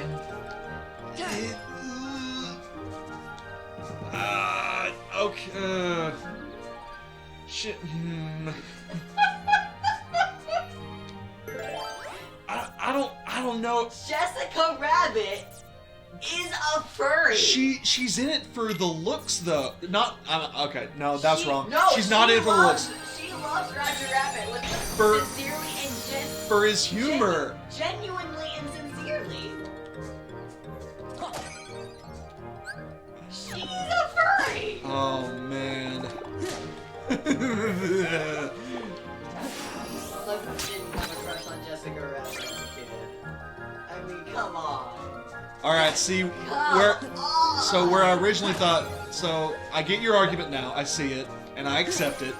But where I thought that began with is liking Jessica Rabbit made you Oh, no. you a furry. Okay. No. So now that that's cleared up, Jessica Rabbit is a furry. Yes. That's a solid argument. Yes.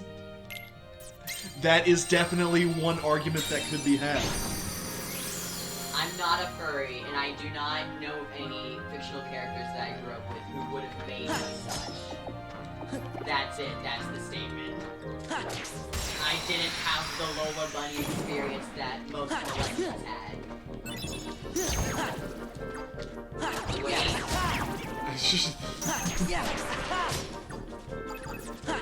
The poetry girl from an extremely goofy movie. The Damn. one all black with the beret. Damn. Ooh. Yeah. That is a solid pig. That's an underground pig too. Speaking of which, kind of, doesn't have to be Disney furries or not. Did we have like animated characters that we grew up to have like a crush on? Man, I didn't. I thought hard enough. Or maybe like just fictional crushes in general. Just fictional crushes in general. Animated characters that made us go, huh? Yeah. Huh? Yeah, I'll probably look up questionable things on the internet about that later. I was gonna say, I would date them if they were in real life. Get your mind out of the gutter, you fucking 20-year-old millennial. Hey, at least what I can do is realistic. God. Hate that. Hate that very much.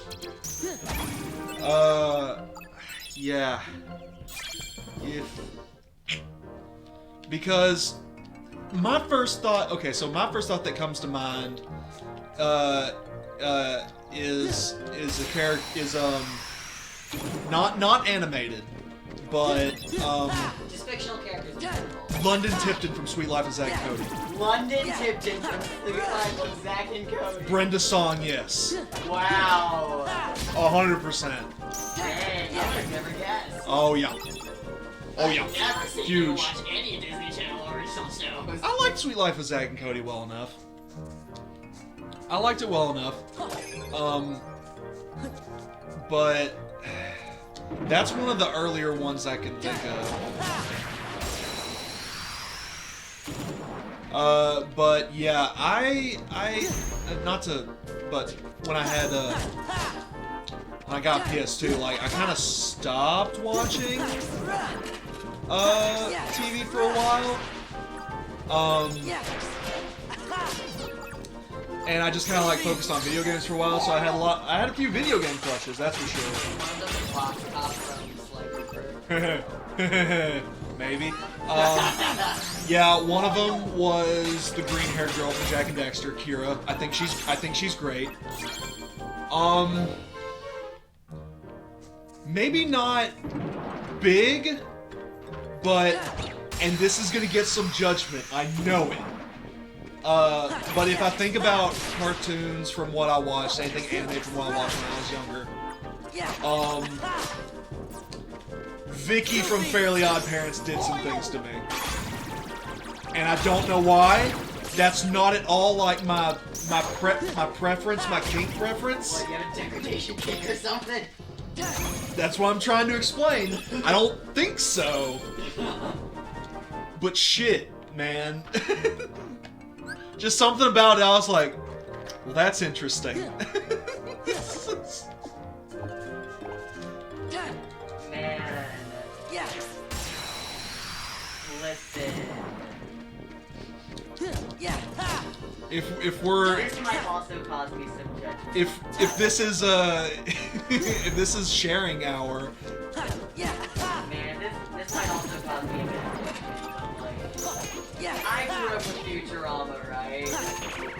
You gonna say Leela? I'm gonna say Leela. That's not bad. That's not a bad pick. I'm not gonna judge you for that. I love women who can and will kick my ass. Oh yeah.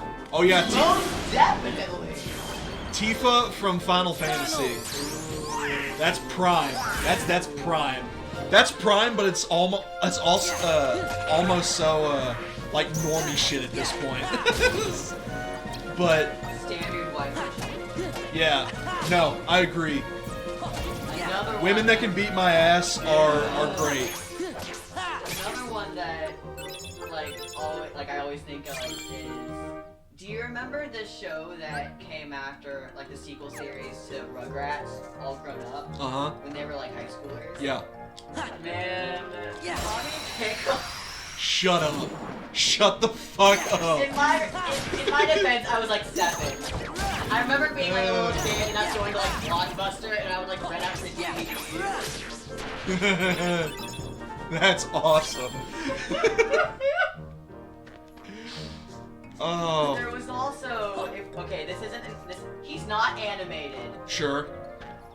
But listen, I've been in love with Glenn from The Walking Dead for like 10 years.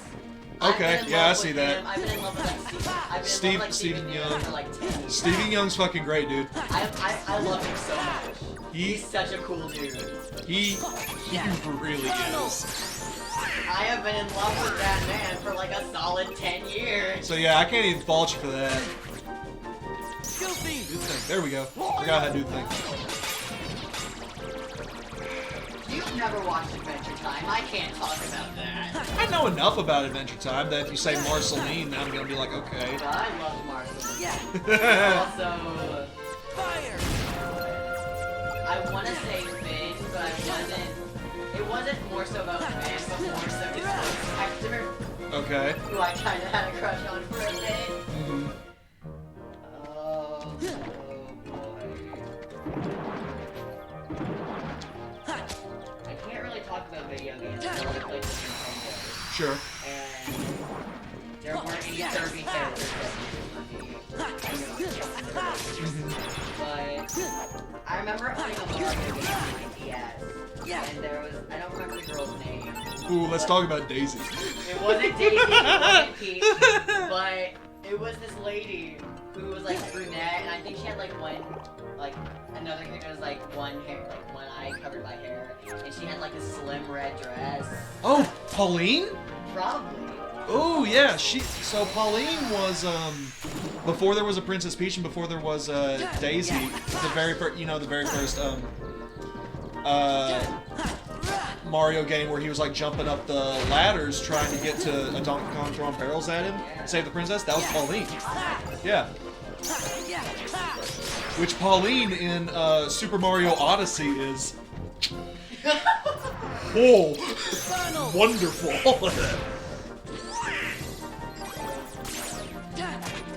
Rosalie is great. I love her. 100%. Yeah, not. I can't say there are a whole lot of Nintendo characters that would do it for me that well. If I thought about, because I never played a lot of Nintendo games. I play them more so now that I have a Switch, and Switch is technically my first Nintendo console. Well, besides the Wii. You're telling me that Bayonetta walked through that door, you wouldn't immediately beg her to step on you? Bayonetta wasn't always a Nintendo character, but you have a point. She is now.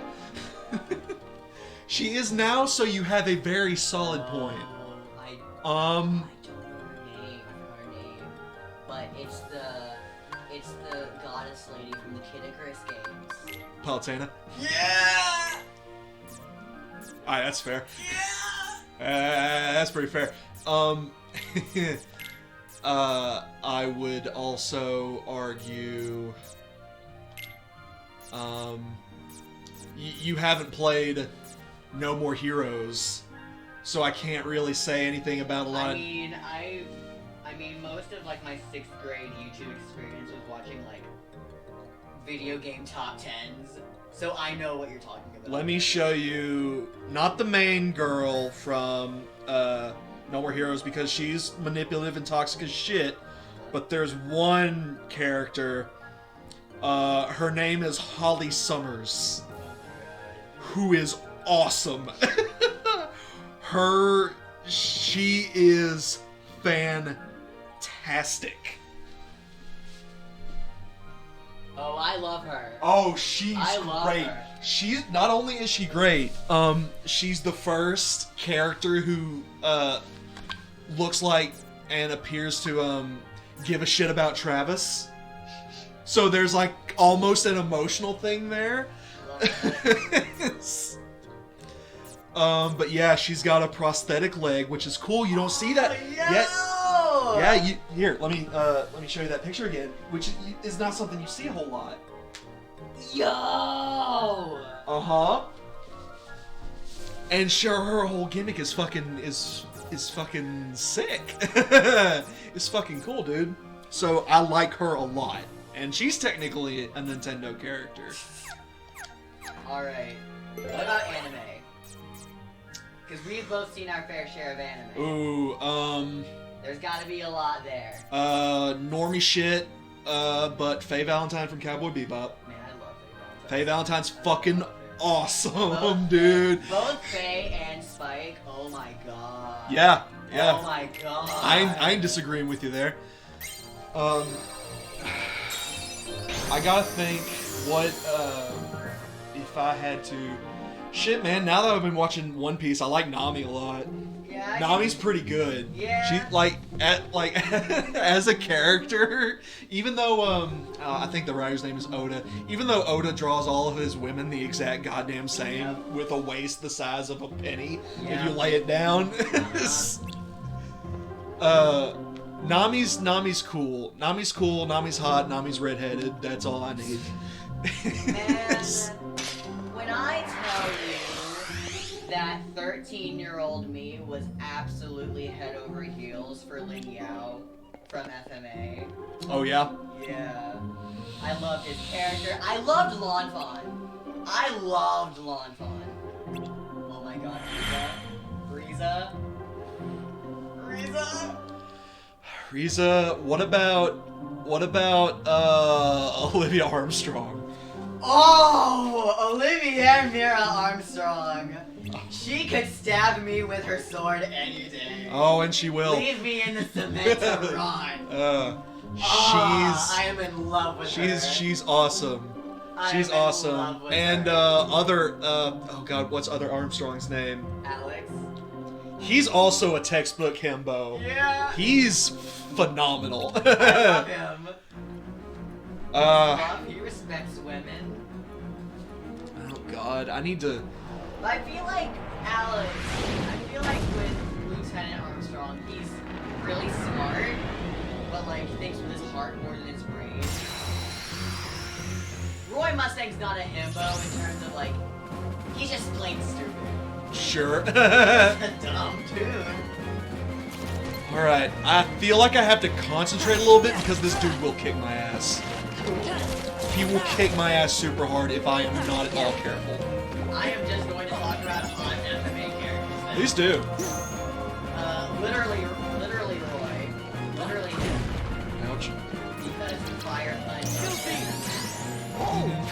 And also Reach because, is good enough. man, how much have you seen of like both Brotherhood and the original?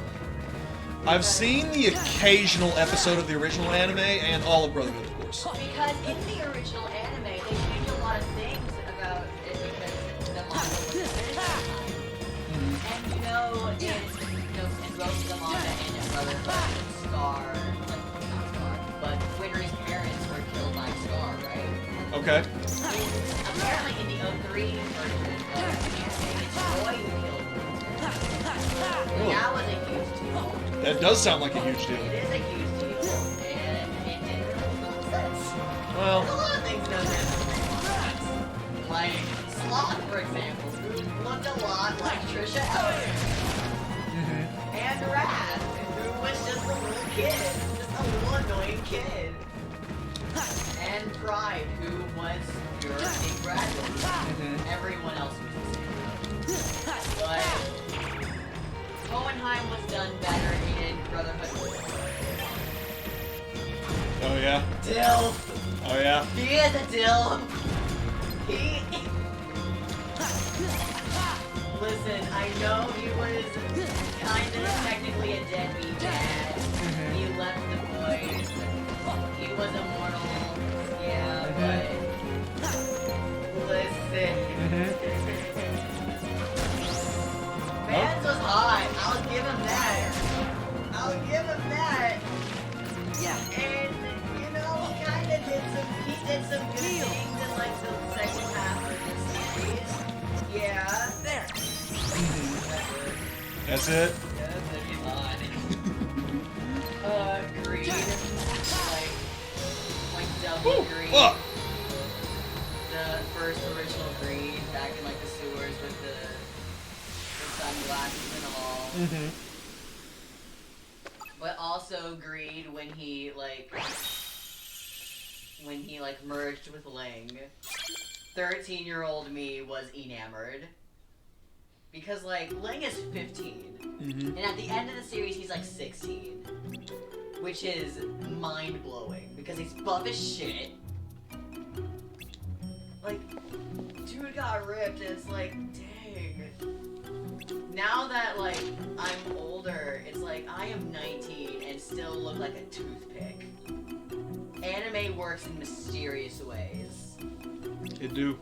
It really do. Oh my god, I can't believe I talked about Cowboy Bebop and didn't mention the fucking hotness that's Mugen and Jin from Samurai Champloo. Oh, They're both so hot in the complete opposite ways. It's like, and I get that's the point. They're literally the opposite in personality and fucking. And I'll say this over and over again, but they're like one of the best examples of Dante and Virgil in other media that's not Devil May Cry. Yeah. Because you got the red and the blue, you got the hot-headed and you've got the cool-headed, you've got the stupid and the smart, and they're gonna kick each other's ass all day, every day. God. Just to see which one's stronger. Even though they can't because they're both as strong. Man, there's also, like, a type in animated men that's like sleep deprived and greasy, but like they make it hot. Greatest point of example. Yeah, I know what you're talking. Aizawa from My Hero. Yeah. Yeah. Yeah, Eraserhead. Eraserhead. Yeah, oh yeah. Oh yeah. Oh yeah. Oh yeah. Oh shit. Probably not an exact, but kind of sort of in personality, but I wouldn't say greasy. Kakashi from Naruto. Oh my god, I had a friend who was in love with him. Kakashi is great. Obsessed. He's great. Yeah, from what I've seen of Naruto, he's pretty cool. I can't Cool. speak for waifus in Naruto because that author writes all of his women incredibly shittily. Yeah. We ain't talking about Sakura this stream. We ain't talking. And I've never seen a single second of Shippuden, but Hinata. Hinata, yeah, Shippuden Hinata is really cute. she is. She's cute. I guess probably my favorite.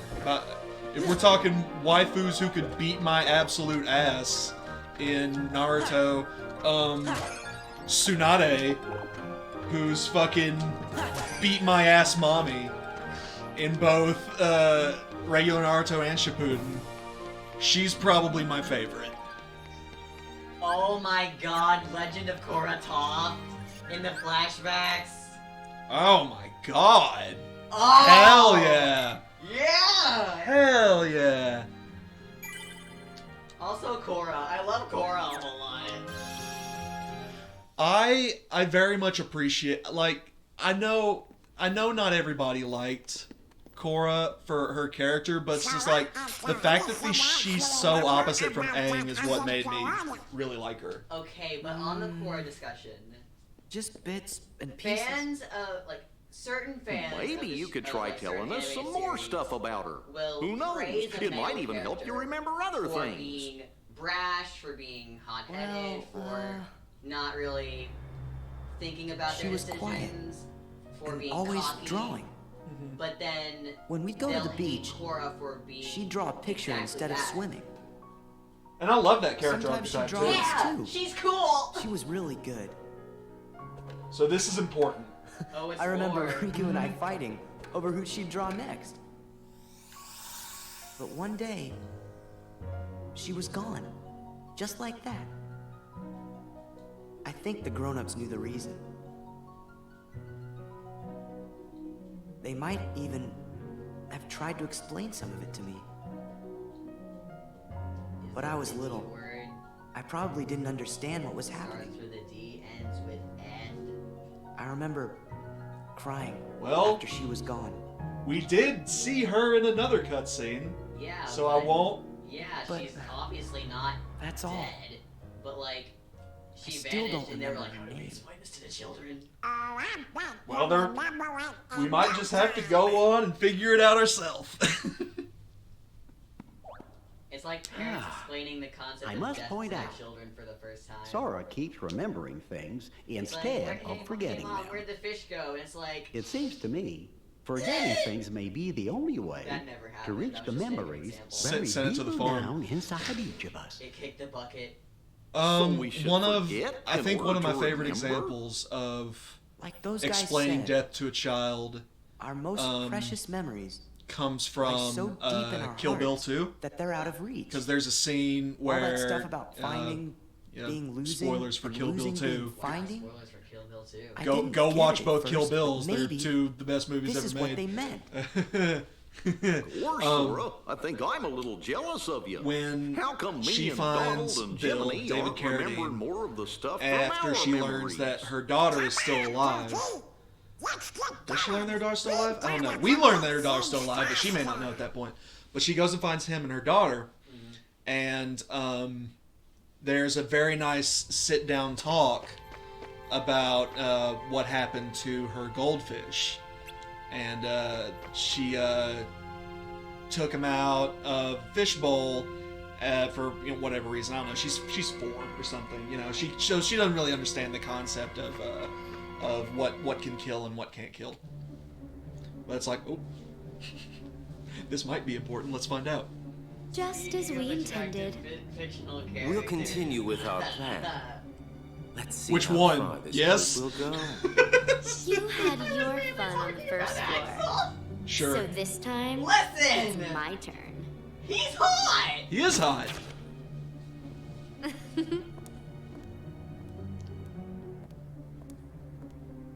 I'm not going to just. Axel give is it to hotter him. than Larxene. This is true. This Don't is break fact. it. Larxene gives me Regina George Well, vibes. do I detect a soft spot? Regina. I'm not gonna break the toy. I'm not dumb. Don't forget, Sora is the key. We need him if we're going to take over the organization. He reminds me I of know that you're in on it too. Kirishima from But keep it under My your hood. Hero At least until the time is right. Is he Rock Boy? Rockboy. He's smarter than Kirishima. Wait, no, it's You would have Electric been Boy who's wise to have stupid. done this Yeah. sooner. I was gonna say he's smart. Yeah, I haven't watched My Hero in so long. Me too. I need to just start over. I need to just start over from scratch. So, I Sora, refuse to start did over. anything I back will there understand help you nothing remember and your go in where I friend's left name? off. All I know is that there is a Her character name's the only thing I who is can't a seem pro to hero whose motif is like a bunny and she's hot. Oh yeah. She Oh is yeah. hot. I've seen a lot of fan art of her. Oh my. Also, Hawks is hot too. He's also really hot. Which one is he? He's also another pro hero, but he has like wings and goggles. I haven't seen him yet. I'll show you a picture of him. He's hot.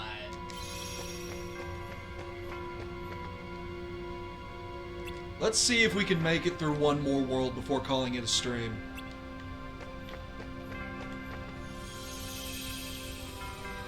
And I don't even have to sing for this one because all that's left is fucking Monstro.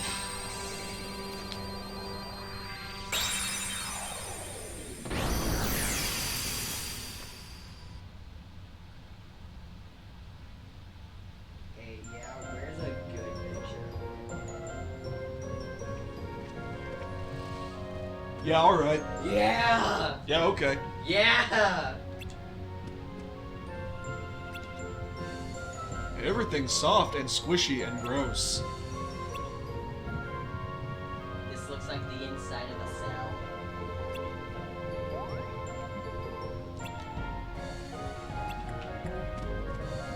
I hate how everything's moving. Yeah, everything's undulated. I'm pretty sure I made that same joke when we got there in the Probably. first game. Everything's twitchy. Mm-hmm. Oh, Pinocchio, you are the worst. You stupid, stupid boy. You are the worst Disney protagonist as a whole. Well, I'm sure there's a worse one. I am not counting Song of the South, as it has been rejected by Disney as of late. What's, oh shit, I've never seen Song of the South. But Frankly, I don't want to. I feel like I don't want to say I want to, but I kind of do, just to know.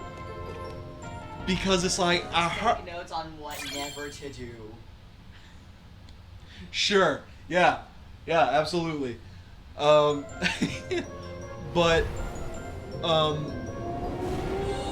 is Song of the South is that the same as Briar Wolf and Briar Rabbit? I don't know either. Oh my god, I've recently been watching the original Muppet Show. Oh yeah? As background noise. And I remember going to like the 3rd episode and there was like a warning in the beginning before it even started that was like, this was before knowing that a certain joke was wrong and it was wrong at the time and it was wrong now. And it was like a little forewarning. I'm like, oh god, what did it do? Wait, what show was this? Say again? The Muppets. 1970s, 80s no. Muppets. And I'm like, oh no. Oh, that's horrifying to think about. I can't. I think there's like 2 instances where I think it might be, but it didn't really But my first assumption was that they had like a Broadway star as like who I think sang a song from Cabaret, which had Nazi characters in it. Oh yeah? So I thought, okay, yeah, I can see why. Yeah, I can see why. Warning. But I know I thought in that kind of poked fun at Middle Eastern people, people from Turkey. I'm like, Oh. alright. That's probably not great. Not good. And I still need to go back and like I'm only on like episode 4 or 5, but I do put that on for like background noise. Yeah. What I think was the most controversial about Song of the South was I believe because it may not have been exactly Briar Rabbit and Briar Wolf, but there are 2 characters that kind of resemble that archetype of like predator and prey, but the prey is much smarter than the predator, etc. And one of the traps set up by one of them, I don't remember which one, was a tar baby. And just based on the name alone, you can kind of assume what that is. And you know,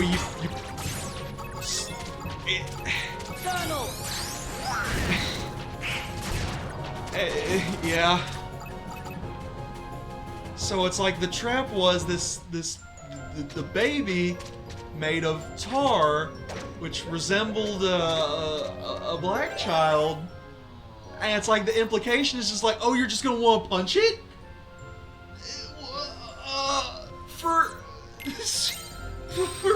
What? Are you serious? That's a no bueno. And I haven't seen the scene, I've only heard about it, which makes me kind of want to go back and just, like, obviously there's no context in which that can be good. There is literally zero context in which that can be good, but I want to know the context behind it. Curiosity killed the cat, man. It's gonna, yeah, oh yeah, it's gonna be awful. What's that? Card, where'd it go? It's level 3 wishing star. There we go. Yeah, man, it's... So whack. Yeah, they're so fucking weird. And it's like, So whack. back during World War II era, there was anti-Nazi Disney propaganda.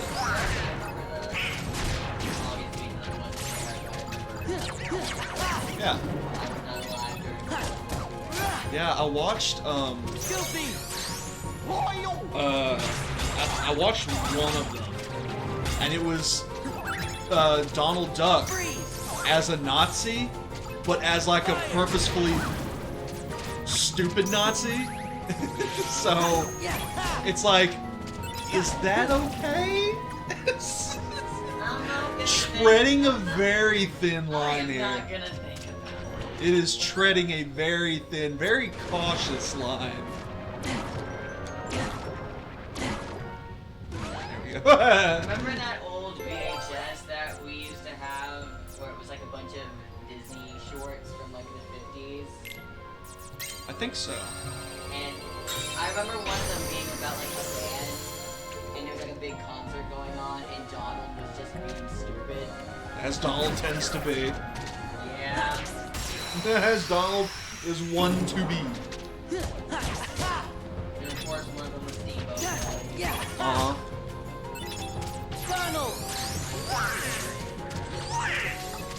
But they were like a bunch of old Disney Yeah, I mean, it's crazy that's become such the powerhouse that it has, right? I mean, kind of obvious based on quality, but at the same time, it's like they fucked up a lot, and they've been the center of a lot of controversy. I mean, you could say that about a lot of big companies, like Nintendo as of late. Nintendo not as bad as like overt racism, sure, but it's just funny how they're still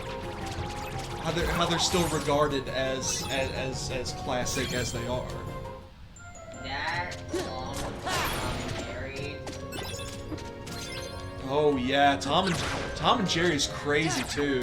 Yeah. Because even I remember back when I watched it a lot, and you know, I was, I don't know, 10, 11, 12, around then, like, shit got dark really fast for Tom and Jerry. shit got really dark, and it was just like I get cartoon violence is cartoon violence, but like, that shit was violent. I remember like that one episode where I guess they finally like gave up just trying to chase each other around, and all I remember is like the ending scene where like Tom is just sitting down on like railroad tracks, and Jerry like comes to join him, and the last thing like you see is like last thing you hear is like a train coming, and they're still sitting on like the train tracks,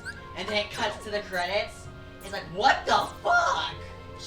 Whoa, it's like, my god. Or the What? episode where like Tom goes to heaven, and he's just at the gates the entire time, and you see a bunch of other cats getting in, and then in like a stream of water, you see like a bag, and then the bag opens up, and there's like 3 kittens in there. Oh It's like, yeah, oh, no. oh yeah, that was a huge thing, and shit, we even heard stories about like some of our now deceased relatives doing the same thing because that's just what you did. Like kittens were treated as a pest more than anything. Yeah. It's absolutely bonkers. So yeah, they just tie up a sack of kittens and you throw them in a body of water, and it's fucking.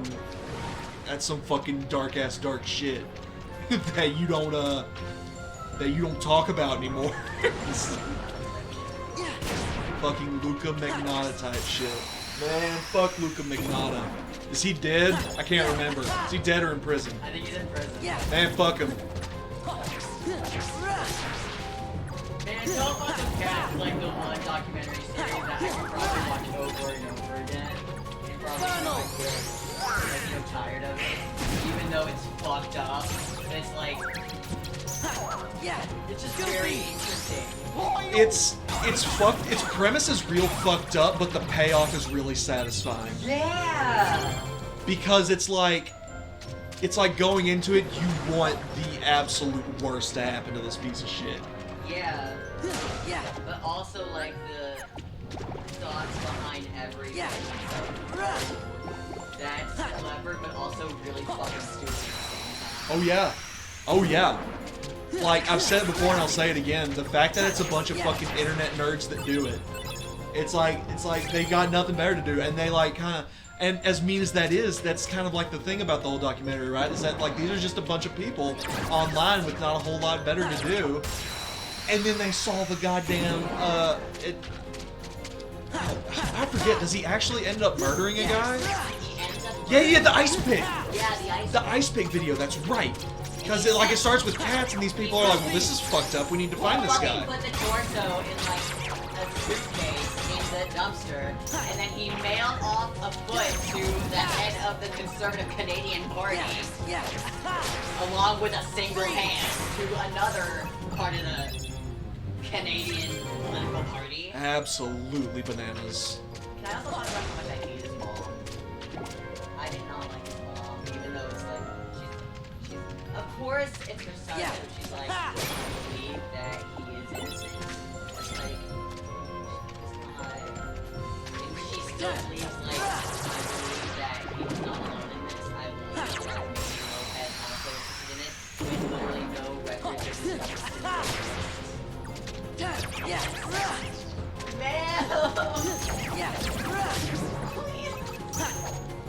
Just let it go! It's like, and you know, part of me, I feel like, I don't have kids, but like, part of me feels like if you knew your child was doing some truly heinous shit, I mean, like, I feel like the parental instinct would be to protect the child at all costs, right? Obviously. But if you knew they were doing some truly heinous shit, it's like, I feel like the phrasing "throw them under the bus" is a bit harsh, but I feel like I don't have much of a, I wouldn't have that much of a choice.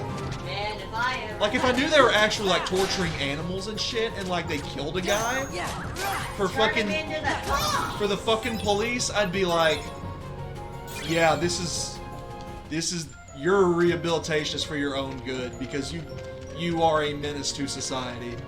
And it's like, I love you, but this, I can't see more animals or people get hurt. If I ever had a kid and they end up like cheating on their significant other, I am snitching. No doubt about it. Like if they ever came up to me and was like, "Hey Dad, I kinda cheated on my significant other," I will snitch. I'd be like, then you go tell them. No, I would tell them. Like you tell them or I will. I mean, yeah, that's it. That'd be the ultimatum. Is like, so you're gonna go tell them? You gonna go let them know? Because they deserve to know. Man, if you cheat on someone during your relationship, I'm sorry. I mean, I can't speak. I can't speak without going into my own personal stuff, and I don't particularly want to. I'm not intoxicated enough. We are not intoxicated enough to share trauma. Yeah, I mean, That's saved for a different episode. That was a joke. I am not going to exploit my trauma on film. no. I was like, yeah, man, you cheated on me. We... This is... You know what, like, is kind of, like, funny about it? What? It's like, yeah, people will say, like, oh yeah, I've been cheated on. I can say, like, I've been cheated on by someone who cheated on me through Google Plus. Yeah, that's how weird it sounds. I don't get that. Good. That's all you're gonna get. It's odd, and it's like, man, there's better situations where I could have Yeah, I feel like I'd be more confused than anything. Yeah. I'm more confused with her. Just be like, how? Of all mediums? Okay.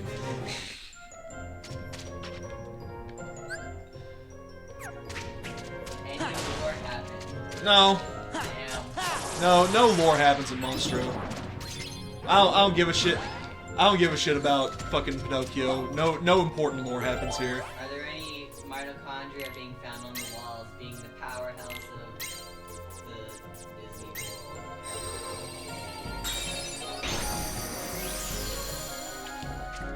You good? You got it? No. I forgot that we were in a whale. I was like, this is a weird looking room we're in. Oh, fuck. Does she kind of have a mullet? Man, being a K-pop stan has skewed my view of mullets because now K-pop stans will look at someone who has just bangs and long hair and think, mullet. Back when I had shoulder length hair, somebody told me they liked my mullet. I'm like, That's not a mullet. not quite. Man, let me show you a mullet if I've ever seen one. There's a group that I like called ATEEZ, and they have a member. His name is Hongjun. He's the leader of the group. And back in like 2019, he had a actual fucking mullet. Nice. And I'm gonna find it, but I'm pretty sure it was like extensions. But oh my god, it was like the most mullet. It's a mullet ass mullet. It's a mullet ass mullet. Oh. He made it work. Oh. I showed it to my friends and they were like, that's ugly. And I'm like, no, it's not. He made it work. I'm be real with you, Chief. I have no idea how to feel about that one.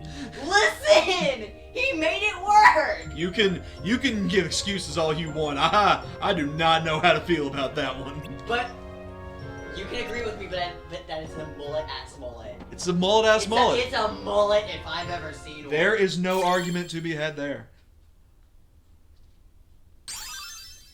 Do my Once you boys get need into K-pop, feeding? Yeah, they do. Your standards get so low. You see a mullet and think, yeah, they make it work. And then you see it on like any other person, it's like, that's not good. It's the rose-colored glasses for me. That's what does it. That's them rose-tinted glasses. They're fucking shit up in the worst way possible. They make you think bullets are cool. Cool.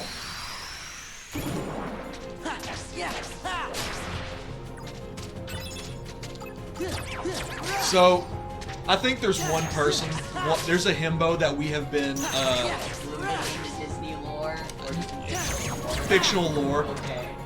Ash from the Evil Dead. Oh, yeah. You're right. That man is so him. Well, now that I think about it, I remember all the stuff. I don't know how much. I don't think he respects women. Okay, I remember the it was there's aspects of being a himbo that make up the himbo triangle. Right. That's total beefcake, total Dumbass. dumbass, and respects women. If they're just dumb and respect women, they're a dog. What if they're just dumb and beefcake? That's a douche. Ash is kind of more of a douche. Now that I think about it. If they're a beefcake and they respect women, they are Dwayne The Rock Johnson. Nice. Yeah. That's fair. Please give me something good. Oh, thank fuck. A fucking slate from one of these chests.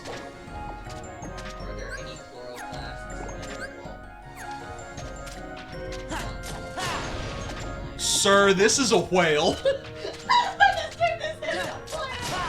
Where's the cell wall? It's like, man, this ain't a carrot. Is this where we need to go? I was once. It is not where we need to go. It was like 3 a.m. and I was texting my significant other at the time, and I was like, "What the fuck is a chicken?" Because I know it's not a. I was like, "It's not a mammal. It lays eggs." I was like, "What the fuck is a chicken?" A bird. A bird is its own fucking thing. Did you think a lot of birds were mammals? No, because birds lay eggs and mammals. So what? Mammal? No. A platypus lays it. Platypus lays eggs. A platypus lays eggs. I was like, what the fuck is a chicken? And they were like, are you okay? Do you need help? Do you need to go to sleep? I always think about that. It's like, Birds are just mammals with quirks. yeah, both my kids snap like a twig. Fucking chickens. I just think it's funny that you chose chickens specifically when it's all birds. I can't tell you what I was thinking like 2 years ago. This was 2 years ago. This was 2 years ago. Wonderful. I can barely remember anything I'm studying in all my classes, but I can tell you like a very surreal dream I had in like my sophomore year. That fucked me up. Oh, God. Not because it was traumatic, but it was because it was weird as shit.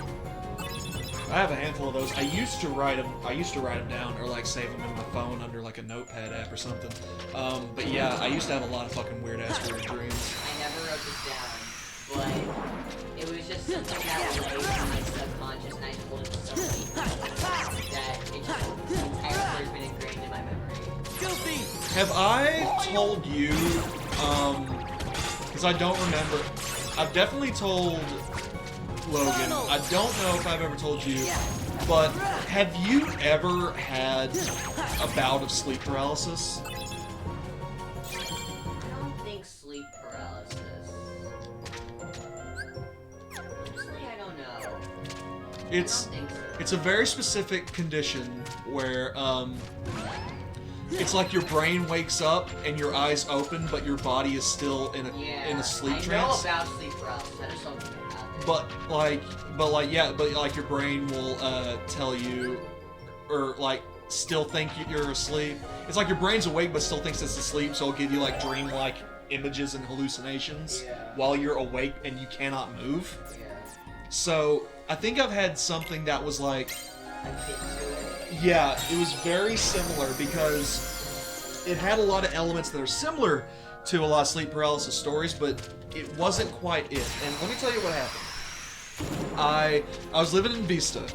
I was living in my old apartment, and for some reason I left my laptop on my desk when I went to sleep, and the room was dark. But I left my laptop on, and God, why are there 3 fat boys here? I don't like it. Damn it. But I felt like I was in a dream, but everything around me was the same. My apartment was the same. I was in my room. I was sort of under my covers, sort of out of my covers. Damn you. But I had my head tilted to the side where I could see my laptop, and it was displaying like a lot of random images, just kind of one after the other.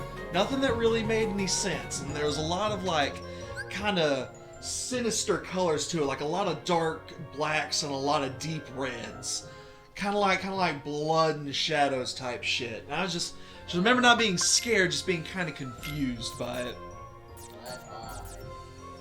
And I remember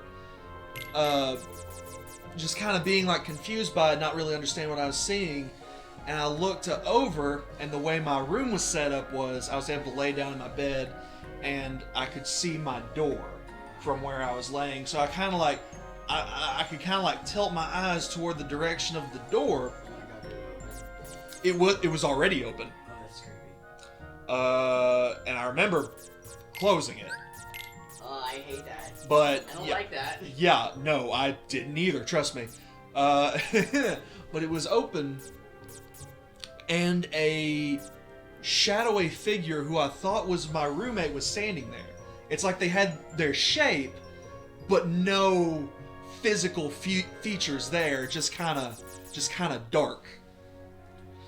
And it's like I wasn't scared. It didn't freak me out or anything. But I just kind of remember thinking like, "Hey, close my door." But it's like it came out in like a very, very hushed whisper, kind of like I was talking.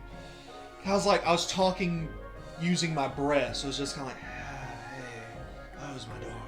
It's like something akin to that. And he didn't, but he like came. He like just kind of walked toward me, and just without like using his arms, he just kind of pushed his shoulders into me, and like laid on me. I don't like that. And I just kind of like, "Hey, it's getting hard to breathe. Get off. Get off." And it's like, at that point, I woke up. At that point, I quote unquote woke up, and I just remember thinking, it's like, is that sleep paralysis? Because I know that's a huge symptom among like people with sleep paralysis, is like something sitting on their chest or laying on them, just like a being. And I just remember thinking like, I think that was sleep paralysis. Yeah, no, I don't have sleep paralysis. However, okay, I don't think I ever told this to you. I'm definitely not talking about this too long, because I know Okay. But when I'm on the brink of like, I'm on the brink of sleep. When I'm in like that thin line between being half awake and being unconscious, I thought it's more evil. Really? I hear shit. And it usually lasts for like a second, maybe a split second. And that usually like wakes me up. But sometimes it's unintelligible, sometimes it's a word or two, sometimes it's a voice that I know, sometimes it's a voice I don't know, it's a random person. And I'm not talking about this to Mom because I know she's paranoid of either of us getting schizophrenia. Like, has she ever told you, like, hey, if you start hearing voices, come talk to me about it? Oh yeah, no. She told me that when I was in high school, and I was legitimately worried about that for a while. Now I'm not, because you know I'm 25, I'm fine. But you might do what I do sometimes, which if it's different voice from you, then that might be like kind of like a half dream, half wake state, which I do sometimes. But also what I've caught myself doing, I didn't know that I talk in my sleep, but I have woken myself up hearing myself talk in my sleep. Really? Yeah, I have halfway woken up because I was on the very, very brink of sleep. Because I was I was halfway through a sentence that I did not know I was saying. It was weird. It was a very weird experience, and I think it was hilarious because I was in bed with Logan, and after it happened, I woke up. I said, "Was I talking to you about something just now?" And she said, "Yeah, you weren't making any sense." And I was just like, "Okay, just making sure. I thought I was. Okay, good night." And it'll be like, it's shit like that. And I've also had experiences where, 126, I'm probably fine, where I've looked up the technical term for this. It's called a hypnic jerk. Oh, I do that sometimes. Where you where you spaz the fuck out in your sleep. Yeah. Yep. Yeah, I do that too. And apparently what it does, what it is it could be like after a long, you could be like incredibly tired, right? After a long day of doing whatever. And you fall asleep super fast. Yeah. Your body or your brain does not accept that that your body falls asleep so fast, so it thinks that you're dying. Like your heart, it's like your heart slows down and goes into that deep rhythmic heart sleep before your brain does. So your brain makes up an excuse, like if you're dreaming, your brain makes up an excuse to wake up. So sometimes if I'm like fully asleep, I will dream that I'm tripping or falling, and that'll wake me up. But yeah, what it is, and do you feel like you're kind of halfway off your bed and then you fall onto your bed when it happens? Kind of. Yeah, it's the sensation of your brain telling you to wake up, you're about to die. Oh, that's weird. It's so weird. Have you had any dreams where, like, you have a dream and then you wake up or wake up and you're still dreaming, but you're still like in bed or like in the room now, but like you try to like turn on the lamp and you're putting your hand like phasing through the lamp and then you like wake up. I had that. Oh, let me tell you. Let me tell you about the weirdest dreaming experience that still fucks me up to this day. I went to sleep at Vista. All weird shit happens in Vista. Yeah, I went to sleep at Vista. Well, this was pre-move, so we still, our folks still lived in the Malvern home. I went to sleep at Vista. I dreamt that I woke up in my bed in the Malvern home. So I thought to myself, oh, I came home for the weekend. Okay, I go back to sleep in my dream, and I wake up for real at Vista. And that has always been a dream that has fucked me up. Because it felt... It's so, yeah, but it was so realistic because I was like, oh, I'm just drowsy from just waking up. I'm gonna go back to sleep now. And when I woke up, for that split second after I woke back up in Vista, I'm like, is this another dream? What's real? Where am I really right now? And since I continued on with my day here in Russellville, I was like, yeah, I guess this is reality. Man, let me tell you about this batshit crazy dream I had back in sophomore year. Like, usually you'll meet a person that's like, oh, I'm good at analyzing dreams.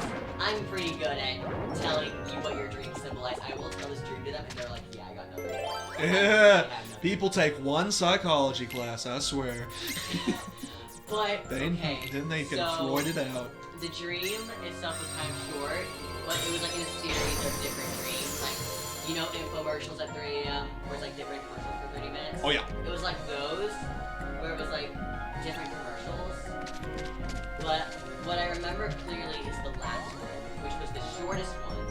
I haven't done these. It's like I'm watching TV. Okay. It's like the entire screen is like this. And it cuts to this subway. It's like a subway station with like brick walls, and it's animated. And it looks like 60s animation, like Scooby-Doo-esque old Jetsons 60s animation. Cool.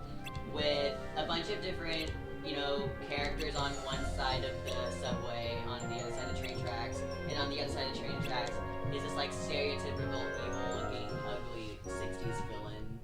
Very hunched over, very ugly, all dressed in black. While there was like, on the other side of the train tracks, there was a girl who was like the main protagonist or something, and a bunch of other characters around her that looked like a bunch of characters from the Cooper Beats. Yeah. And so the bad guy from the one side of the train tracks is like, do you want to know the secret to like the caramel cookie crunch cereal or something like that? It's better. And he has magic. So so on one hand, he like flings out his hand like this, and the girl is like flung to the wall and she can't move. And with the other hand, he brings out the cast of characters onto the train tracks. And you hear a train in the background. And light illuminating. And, you know, there's like evil laughter. You hear the brakes. You hear screaming. And then it cuts to black. And then you hear the bad guy saying, because the villains always win. Echoey, pitch darkness. And then you get a realistic box of cereal with actual cereal, and it's like the actual cereal he mentions, like, get your box at your local grocery store for 99 cents. I wake up in cold sweat thinking, what the fuck just happened?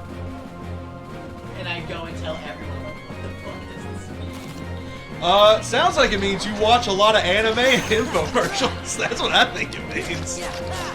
I do not watch 3 AM infomercials. I do not watch 60s cartoons. That came out of my brain space alone. Yeah, but there's probably a time where it's like you woke up in the middle of the night to the George Lopez theme song. God, no!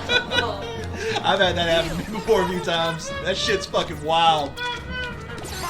Or you like watch Cartoon Network at like 6 p.m. and you fall asleep on the couch and you wake up and it's Robot Chicken. Oh yeah, 100%. That shit's fucked. That shit's fucking weird. There was also like another dream that I listen to music while I sleep, right? Okay. And sometimes I will hear something akin to that in my dream where it's like garbled up. Something like that. But I keep having, not anymore, but I keep having this dream where it's like a World War Z kind of situation where it's like those fast zombies. But it's like, I'm almost never in my own dreams. It's like I'm watching a movie. And there's like these dystopian young adult heroes meeting these people on the other side of a bridge while it's on the verge of a blast while a bunch of zombies. And you know, it's terrifying. Because I don't like fast things that could kill me. That's a legitimate fear. Yeah. And so when I hear this music in the background, and you know I can't listen to it, and I wake up, and I am in my room at the time. I think I was at, oh God, I might have either been at the Albert home or I would have been at my mom's house. But I remember everything was kind of blurry. I remember like looking over.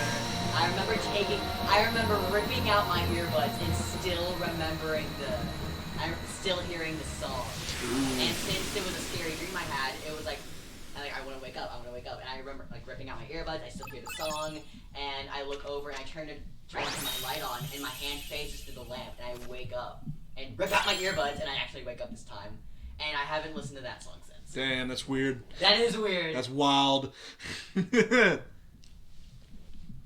Oh God, I have a lot of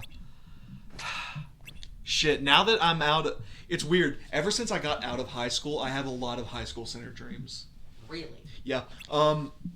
And it's funny because when they're shown in media, it's like, oh no, I forgot my pants at home, and now I'm just in my underwear. My teeth are falling out. And from the presentation. I have a shit ton of teeth falling out dreams. Damn, really? That's, oh my God, that's like, and apparently it's if there's some like terrible stress going on in your life, it manifests itself in teeth falling out. And it's so weird because it's like, I'll have teeth falling out in dreams, but the teeth will fall out in shards. It's like, I'll just suddenly get and it's like an unreasonable amount of like teeth particles too. Like a actual fucking mouthful, and it's like, it's just like, oh my God, I need to take better care of my teeth. It's just like fucking some fucking nut shit like that, but yeah, teeth falling out manifests itself as stress, like some stressful shit going on in your life. I read that somewhere, and but yeah, when I was in high school and I'd see in like shows and media or anything else, is like people talk about oh no, I'm in my math class and I didn't study and I'm in my underwear. Those kind of dreams. Yeah. I'm like, while I was in high school, I never worried about that, but now that I'm out, I have those. It's so weird, and it's like it'll start tame too. It's like if I've gone to enough classes in high school, it's like the first day of classes was like you don't know your rhythm yet, and you're still figuring out like where to go. But like once like your last day of class, you know which class to go to for which period, like that. You know it by instinct, essentially. It's like I'll be in the middle of doing that in my dream, where I'll walk around and I'm just going to classes naturally. I just know which ones to go to. But if I stop to think about it, I start to second guess myself, and it's like, but wait, I thought, do I have math actually, or geography, or some stuff like that? Or I'll get to like. Or I'll like immediately remember, it's like, oh no, wait, I haven't gone to my science class all semester. Oh well, guess I'll fail, it's fine. And so just dumb bullshit like that. Or like, I'll be missing a single shoe. For some reason, I'll just sit down in class and it's just like, did I forget to put on one shoe? Oh well. Just like, fucking... I don't know what. I guess that's like fear of unpreparedness. Man, I don't really have any school dreams, not from school. I don't know why. But I did once have a dream where I was like in a jelly bean store, and for some reason I was hiding, and I was just hiding like under a table, and someone like lifts under like the cloth that was on the table, and it was misplaced. And I'm like, what the fuck are you doing here? And then I woke up and I was like, huh? What? Oh, God.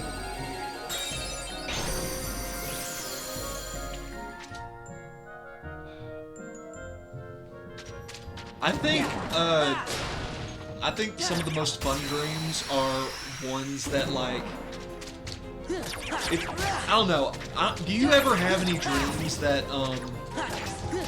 don't manifest themselves to you as images, but more like ideas? It's like you'll wake up and you'll think, I can't remember a single mental image from that dream, but it's like I know what the story was about. Yeah, sometimes I'll dream and it'll just be an idea, but I can't see anything. I can see stuff in my dreams, but I can't mentally form an image in my head. That's weird. Those are the weirdest ones, yeah. And some of those I've written down. And I wish I don't know if I have it anymore or not. Let me check my notes on my phone.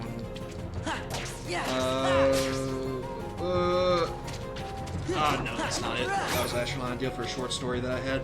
I don't know, is this something regarding a mirror that I remember, and it's like I woke up with the idea for it, but I never actually had the images in my head.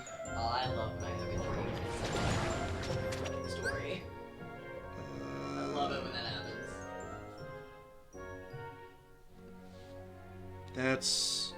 That was a dream that I had. Okay, this was a dream. I have these under ideas for stories. This was a dream that I had. It's like I died, and when I died, I was told I could appear as a ghost for one person and one person only before I pass to whatever comes after life. I'm trying to read this as I fight, it's not working. I come back to a house party at a place where I used to hang out all the time and walk and talk with the person I chose. And that's always something that I've sort of like had as an idea that would be pretty cool as just like, I've always appreciated short stories that like focus on very small aspects of life. Yeah. Some like I love grand adventures and whatnot, but I also really like stories that are just very small focused. Just like short. Yeah, sure. And dreams are cool, but I hate it when it's like, oh, here's a cool dream. Here's a really good dream. You're having a good time. And then like the second half it's like, boom, here's your related trauma from years ago, and it's like, oh, I don't like that at all. I don't like that at all, in fact. It's like, alright, I'm Take over. the complete 180, it's like, I hate that so much. It's like, okay, cool, I'm over it. Like, I definitely don't need to talk to someone about this. No. I'm fine.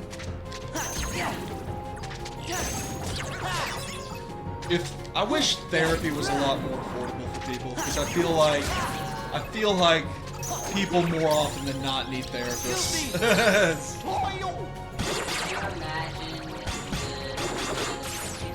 society if a lot of people our age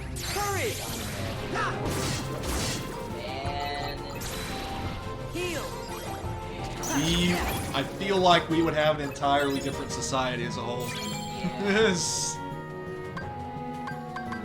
Yeah, that's really fun. Okay. Yeah, I remember like, I think it was like around 2018. Yeah. A bunch of YouTubers being sponsored by BetterHelp, which was supposed to be affordable therapy, like the real text messages. I listen to podcasts that still sponsor BetterHelp. No shit. Really? Yeah. What's going on? Like, what's going on with that? I don't know, because I still listen to regular podcasts that still sponsor them. No, it's not the YouTubers or the podcast at all. It was just the BetterHelp themselves. I think that were a scam. Like, taking money from... Really? Like, how so? Would they like find the most like vulnerable people and like convince them to give them money, or? I don't really remember. I just heard about it through someone who was explaining all of everything that Shane Dawson did wrong. And one of them was, you know, him being sponsored by BetterHelp, and a lot of people who are also scammed by it were like, I'm gonna give money back to the people who were affected by it, or I'm gonna give it to charity, or another cause, and Shane Dawson didn't say a fuck words about it. Really? And I was like, I just saw that in like something. That's not like the full story, I don't think.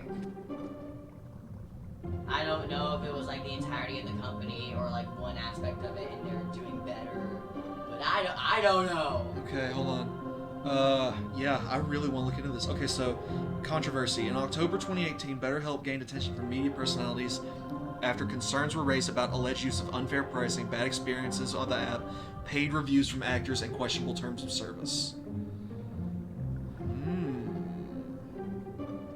Okay, here's another one. Yeah, this one only explains, like, the YouTube controversy. Yeah. YouTube creators often work with companies on sponsored videos, but reported, this is a Polygon article, replacements with BetterHelp, a new wellness app, have viewers concerned that people are being misled. The company describes BetterHelp as the largest online counseling platform worldwide, geared toward helping people dealing with issues such as stress, anxiety, relationships, parenting. Company's FAQ section on the website. There's BetterHelp's app. Also should be used for people dealing with severe mental illness. Sure, yeah, I can understand that. But app prides itself on having licensed therapists and mental health experts available to help people via text, phone call, or video chat. Okay. They all shared their own personal experiences with anxiety and depression. All creators sponsored by BetterHelp. Most creators have spoken about mental health issues in the past. Allows for monetization. Oh, we're going into battle. There's ad. Oh wait, no, we're good. There's ad reads for the app. YouTube creators describe product, and more people are expressing concerns over. Somebody told his viewers that the app was full of psychologists who could help people go through a tough time. Somebody else used the word professionals. Company's terms of service tell a different story. Interesting. Oh, so it was a bunch of YouTubers who were talking about the app being something that's not. I guess so. Okay, so it's not so much that the app itself is a scam. Like a bunch of... Yes.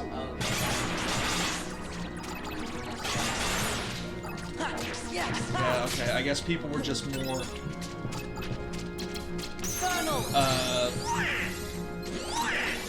Donald, you asshole. It looks like people were just more concerned about the fact that, yeah, so it says on the terms and conditions, like, this is not for people with severe mental health issues. If you have severe mental issues, you need more professional help than we can provide. But, okay. When I remember watching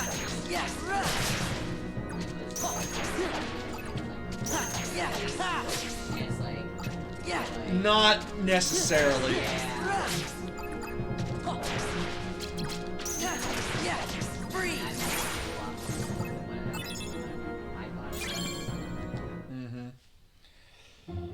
Which, I mean, it's still...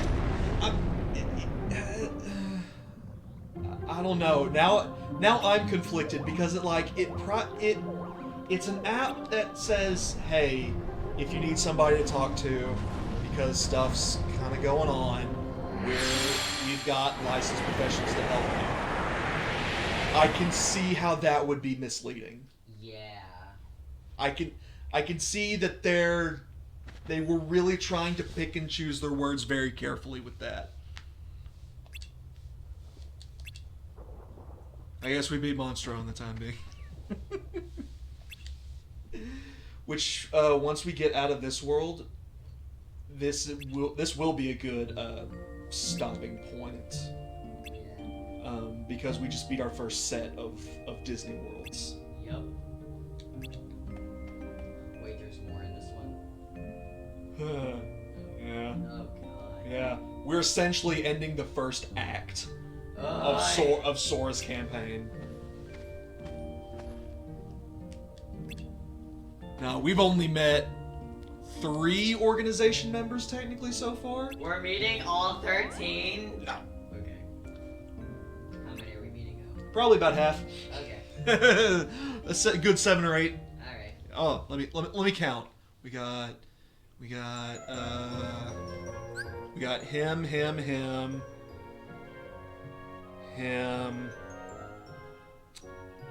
Is one of them the... Him.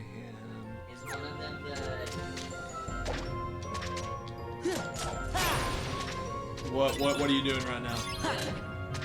The scene from the first game,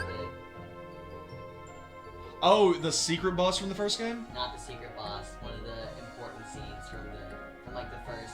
It was like in the halfway point of the game. Oh, you mean him? Yes, I mean him. Are we going to meet him in this game? You know what? Yes. Okay. In a sense. Okay. Okay.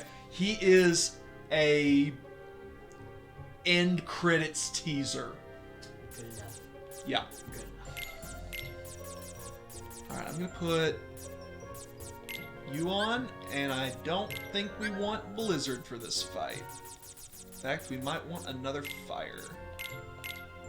Shit. Let's take off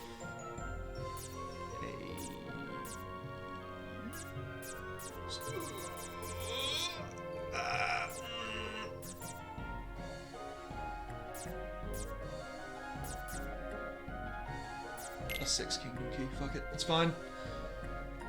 Organize. Yep, we're good. Did I save? I already forgot. Oh, I'm tired. It's been a long day. Yeah, I did. Wait. Doesn't hurt to save a lot. I'll do it again, damn it! Good for you. Because, we may or may not be going into a boss fight. I legitimately do not recall. Oh, God. Oh, jeez. Ah, fuck.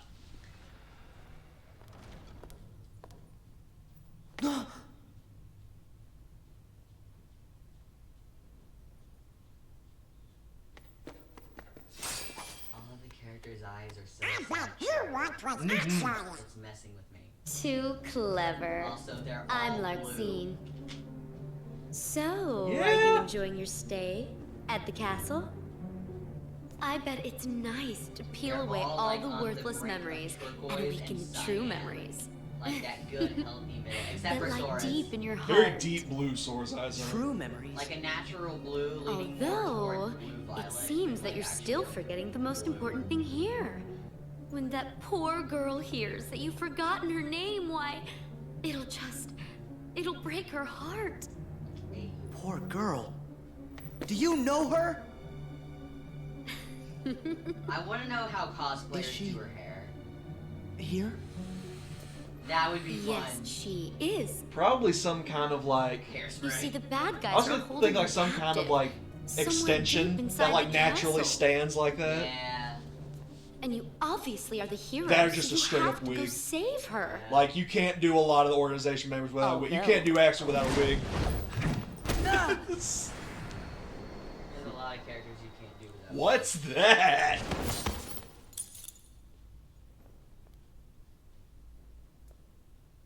I'm a bad guy, so you have to go through me. I knew Sora. What's that? I'm a bad bitch. Is that thing mine?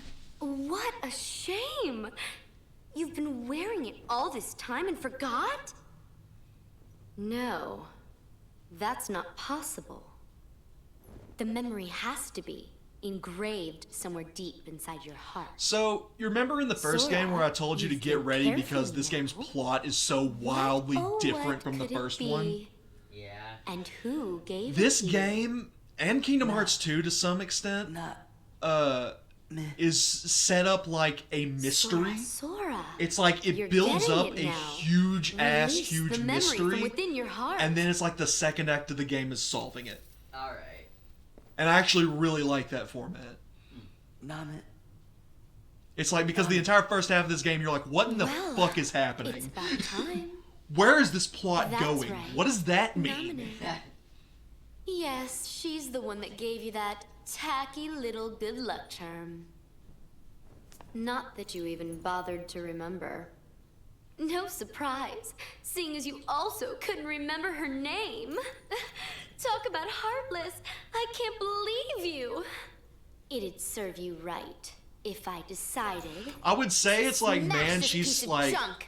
obviously so like baiting him with the forgetting the name and shit. And it's like, how would you not be more suspicious of very that? But at the important to same me. time, it's like an hour ago we both forgot Oh, who it's Johnny Depp important to was. you.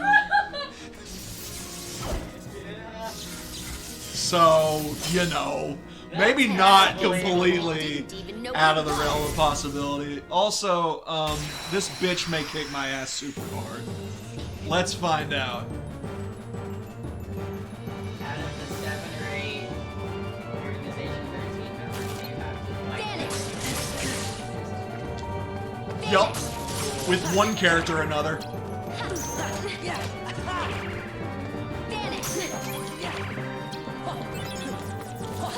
Come on, zero it! There we go.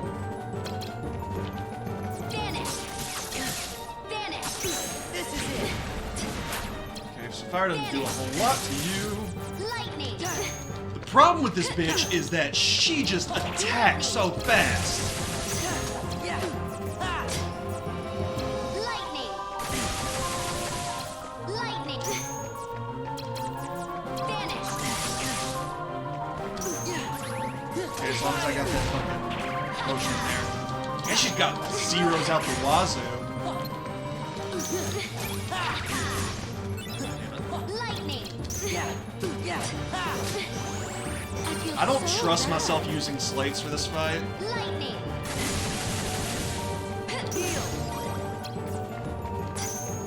Please don't. Yeah! Goofy with the big damage. You're done! No, I can't trust Donald in this fight. Vanish!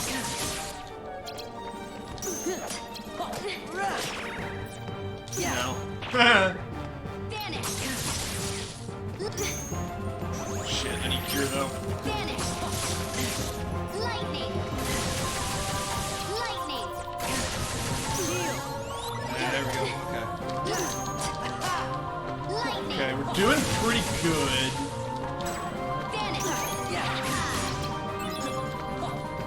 Just got on my damn slates. I feel so bad. You know what? I don't think you do. Have you just done that yet? You're done. Don't see my 0 card anymore. Okay, that just completely cancels it out. I hate it. Fuck me. You have no heart. Power. Okay, got one in there. No escape. Stop it. Stop it. You have courage. Man, she broke Lightning. I realize this. Lightning. God damn you, bitch. Oh, alright.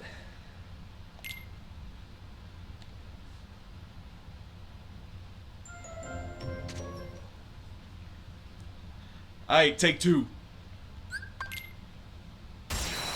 Take 2, Larxene. Let's go. Let's do.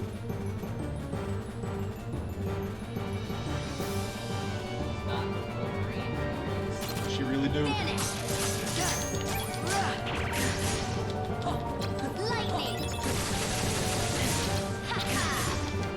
Can't trust you not to use lightning, Donald. Lizard. Fire. Great. Love it.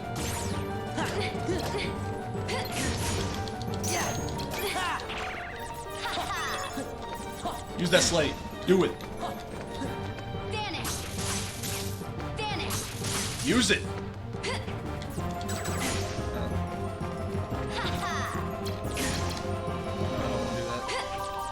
Power. You get 1 hit. 2 hit. Love it.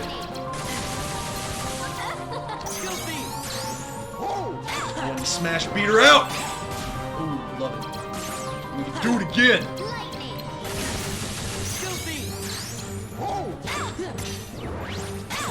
God, that's big damage. Lightning. Heal. I feel so bad.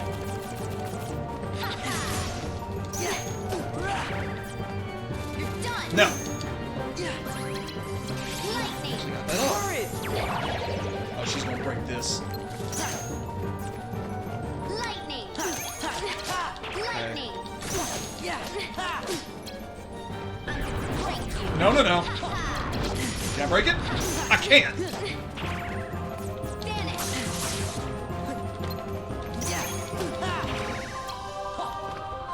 Vanish. Okay, that's a good. Vanish. You Donald. Bitch, Donald! Don't use lightning against the lightning woman. No escape. Lightning. You have. I feel so bad. A child. No. Lightning. Okay. Lightning. Heal. Yep. You're just a toy. Woo! It only took 2 tries. Imagine getting your ass handed to you by an 11-year-old. Couldn't be me.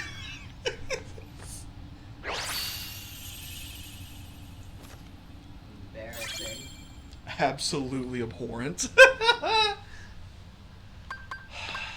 Yeah. More cards. Very good, Yugi boy. How are the cards? Oh my God! as I Speaking of thought. amazing really antagonists, are a hero. fucking Pegasus. A heartless Holy hero. shit, he was the best. Oh, does it the hurt goddamn because it's best. the truth? You are just a baby. And if you're gonna be a baby, then here you go. I created another card from your memories, you know. Be a good boy and say thanks. Ta-ta. Wait, Larxene!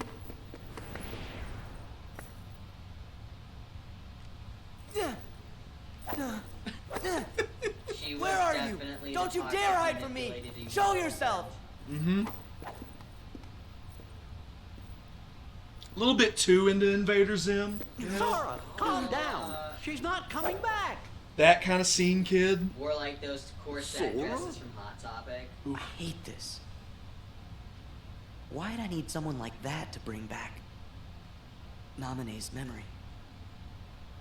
Liked Death Note a little too much, so she decided to look like one of the characters. So that's her name. Aren't you glad you finally remembered?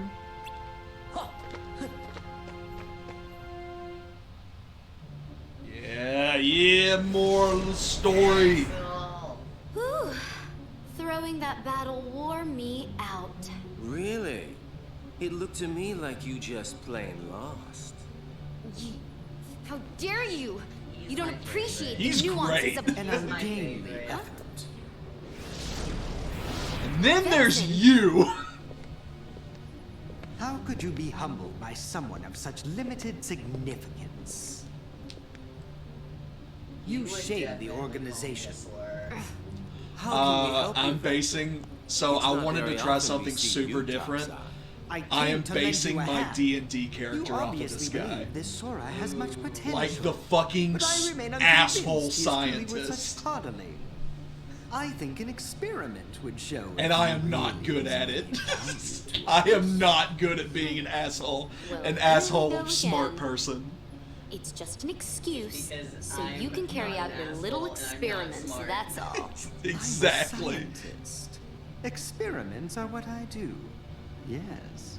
Whatever. You can do what you want. But you know, I think testing Sora is just a cover for testing your valet. Valet? He's the product of pure research. What he actually is a toy. You should just learn to be quiet. Anyway, since you came all this way, you're gonna need this. A humble gift to my elder. I hope you use it to put on a very good show for us. I'm glad we talked about Blue Eyes because his are the deepest fucking green I've ever seen. Good to know we have some sort of variety. Blue and green. Right. We don't have time. They've got Naminé. Oh. We gotta rescue her. Whew. Sora sure does seem like he's upset. You be too. Oh shit, I got a message I Just didn't even remember realize. your friend, but found out she's in trouble. Good point. I guess if we heard that the king was in danger, we would be pretty upset about that too. Isn't he still behind that door?